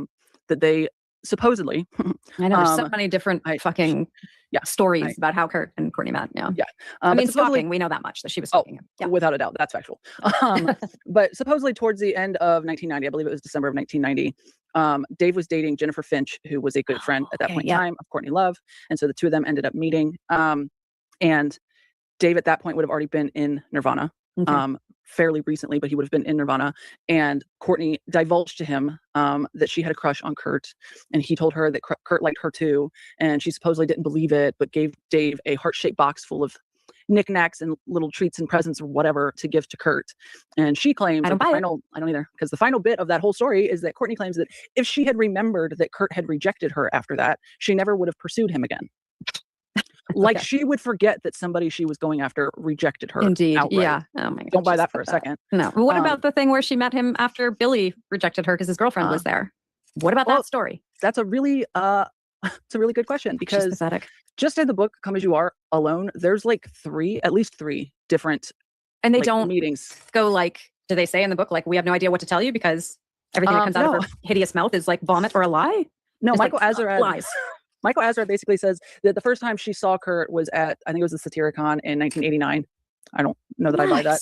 Nice. And then they supposedly met again in 1990, and that's when supposedly that was the meeting where Kurt was like, I probably wanted to fuck her that night, but she left. That whole story. And then there is the 1991, it would have been May of 1991, where she flirted with him by punching him in the stomach. It's great. Yeah. And then like Kurt rejected her again, stood her up. That was when she started pursuing him.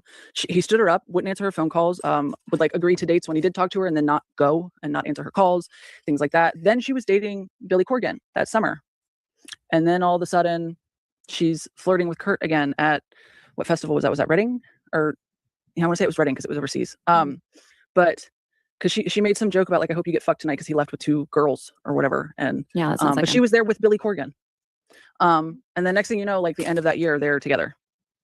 And I will also add that I have it on very good authority that after he slept with her, he was tremendously embarrassed and said that he had had sex with a gross junkie girl and said it was nothing. And then somehow she got her vile hooks into him and continued to perpetrate the bullshit that, he couldn't resist her or whatever.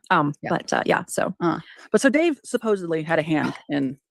I hope he feels good about that. I hope he does too. Dave, come on. Because he says outright in Come As You Are that basically how entertaining Courtney was, that she was somebody that you She's a could call hoot. and just sit and talk to for 3 hours, and what a wealth of information she is, et cetera, et Mhm. cetera. So I always felt like she used Dave as a means to try and make a good impression on him to get to Mhm. Kurt. Right. And granted, that's my opinion, but that's very much the way that it looks to me, because as soon as she got Kurt, it was like Dave didn't exist anymore. Suddenly they weren't buddies. So, and Dave didn't go to the wedding, right? No, Dave did go. What am I talking about? Dave did go. Yeah. Okay. Chris didn't go. Chris and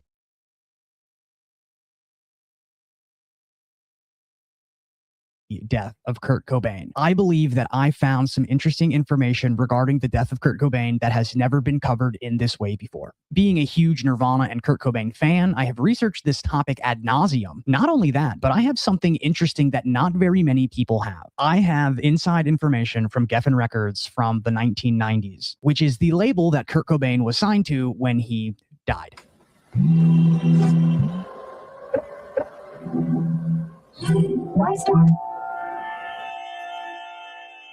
I think I have been able to piece together certain parts of this puzzle that answers questions we didn't even really know that we had in the first place. In February, new information came forward from independent forensic reports stating that the death of Kurt Cobain was actually a homicide. Now, Seattle PD says that they are not going to reopen the case and they're leaving it as is. But this has sparked a new interest in the case overall. And as somebody who feels slightly responsible for invigorating discussions regarding Courtney Love and her potential involvement in the death of Kurt Cobain, I have decided to do more investigating to kind of get some answers for us. I had several reels go pretty viral, amassing millions and millions of views and bringing a ton of new attention to this topic. One of these topics in particular was connecting Courtney Love to the Grateful Dead, which is something not many people knew of. Not many people knew that Courtney Love's father, Hank Harrison, was a manager for the Grateful Dead, and that Courtney Love is even featured on the backside of one of the Grateful Dead albums. The image is of her as a child. Now, Courtney Love sort of started doing this very weird thing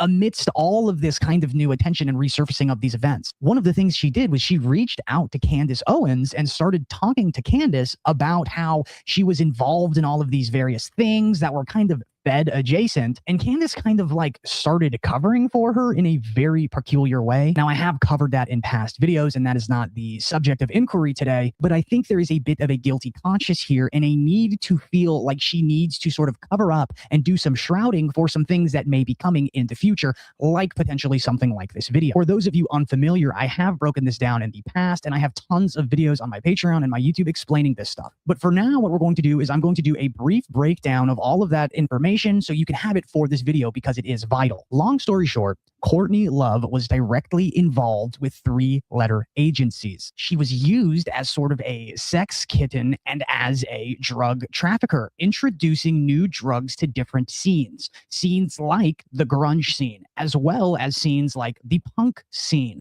For her involvement with Prince Andrew and Jeffrey Epstein that came out and that was revealed with the release of the Epstein files. Now, I'm not going to play this reel from Candace because I don't think that Courtney Love needs any more covering up than she already has. But in this video, basically, Candace Owens is running game for Courtney Love. Now, in 2024, Courtney Love started discussing how Prince Andrew showed up at her door one time trying to party. The way she goes about discussing this is as if she is giving some sort of inside information to Prince Andrew. This comes after her claiming she had never met Prince Andrew. This also comes after her covering up, trying to say she only met Prince Andrew this one time. This contradicts an interview she did in 2006 with Russell Brand, where she brags about hanging out with Prince Andrew. Here is the statement that she made when she said that she met Prince Andrew before it was released that Prince Andrew was associated with Epstein. She stated, "Prince Andrew once came over for some tea with some friends, and that's it. The rest is made up fabrications and gossip." After Prince Andrew's association with Epstein then came out, she then changed her story, stating she had met him one time and that he called her up at 1 a.m. to party. Now, this gets even more interesting because this actually completely negates what she had stated previously on a Russell Brand interview when she states that she had hung out with him multiple times and that they had partied several times. Here are 2 photos of Courtney Love with Prince Andrew in different situations. One in which she is introducing him to a child. Prince Andrew obviously abused female children. This also comes out after her 2020 tweet where she claims she did not know Jeffrey Epstein and that it's very weird that she's mentioned in his little black book. Not only is she mentioned, there's a square around her name, indicating she is a person of importance. In fact, Courtney Love's name is the only one that is circled or squared in all of Epstein's black book. She's clearly important. And there are Reddit threads deducing and investigating the fact that there is actually a code name for her in the Epstein files, and she is known as Dana. Now, that was probably kind of confusing. That was my point. Courtney Love tells whoever she is speaking to whatever they want to hear about her, because Courtney Love has somehow claimed to have never met Prince Andrew, only met him one time, and also met him several times and had a ton of fun with him, depending on the person she is speaking to. She also claims to have never met Epstein, while is also the only person who has emphasis next to her name in all of his little black book, whilst also being referenced in the Epstein files via a code name that has been so easily deduced that Reddit figured it out. So it is safe to say something is going on with Courtney Love. Something strange, and she is involved with people who traffic and abuse children. At the very least, is involved with these people and is on the kind of terms with them in which there are photos of her introducing these people to children. So my working theory is that Courtney Love was trafficking children, for legality's sake, allegedly. The reason she went to Candace Owens was to try to get ahead of someone piecing something together like that in this video. Now, those are not the only strange connections that Courtney Love has. Earlier, I mentioned Courtney Love's father. His name is Hank Harrison. Hank Harrison used to manage the Grateful Dead before the Grateful Dead was the Grateful Dead. Prior to them going by the name The Grateful Dead, they went by a name called the Warlocks. And while they were the Warlocks, they used to perform on rose petals. They would have rose petals all over the stage. This was an allusion to them being Rosicrucians and practicing Rosicrucian magic. Rosicrucianism is a 17th century European spiritual and esoteric movement based on Hermeticism, Jewish mysticism, and Christian Gnosticism. Now, the Hermetic principles are essentially these ideas that make up a ton and just an immense amount of occult practices. One of these being alchemy, which I have a video coming out on in the next few days about how Coachella is essentially one massive alchemical process and ritual. But the point I'm trying to highlight here is that the basis of many, I would say 99% of Western occultism is based off of the foundations of Jewish mysticism. The occult is interlaced in every single aspect of the Western military and government. And as we're going to see, it gets much deeper than even this. So we have Courtney Love, who ends up married to Kurt Cobain. We have Courtney Love's father saying that she was a part of Cobain's death and that she murdered him because of financial reasons. Now, that we're going to talk about in a moment. The whole point of this is to establish there are very deep federal ties around Kurt Cobain. Now we have even introduced the idea that Dave Grohl could potentially be a Fed because his father wrote speeches for Ronald Reagan. Now, Dave Grohl is similar to another artist who was steeped in the DC punk scene, Henry Rollins. Henry Rollins was not the original member of Black Flag. He was not the original singer, much like how Dave Grohl was not the original drummer of Nirvana. Dave Grohl was introduced to Nirvana after the original drummer of Nirvana is kicked out by Kurt Cobain. King Buzzo of a band called the Melvins, who was a part of the grunge scene as well, introduces Dave Grohl into Nirvana. Now, here are some points of contention. King Buzzo has problems with Kurt Cobain and has disdain for him. I believe that he was introduced sort of begrudgingly and as a kind of slight by King Buzzo because he's kind of jealous of Cobain's success. There was a lot of contention there. King Buzzo has done several interviews. I'm not going to include them in this video because I've included them on my Patreon, where he discusses his disdain for Kurt. Whether or not this is entirely the case is interesting, right? Dave Grohl is definitely introduced into Nirvana, in my opinion, as a Fed who is supposed to be a handler. I believe that's exactly what Henry Rollins was introduced to do with Black Flag. Henry Rollins' father was associated with another president, Richard Nixon. In 1971, after a ton of oil issues and oil crises that went on involving Israel in the Middle East, we went off of the gold standard.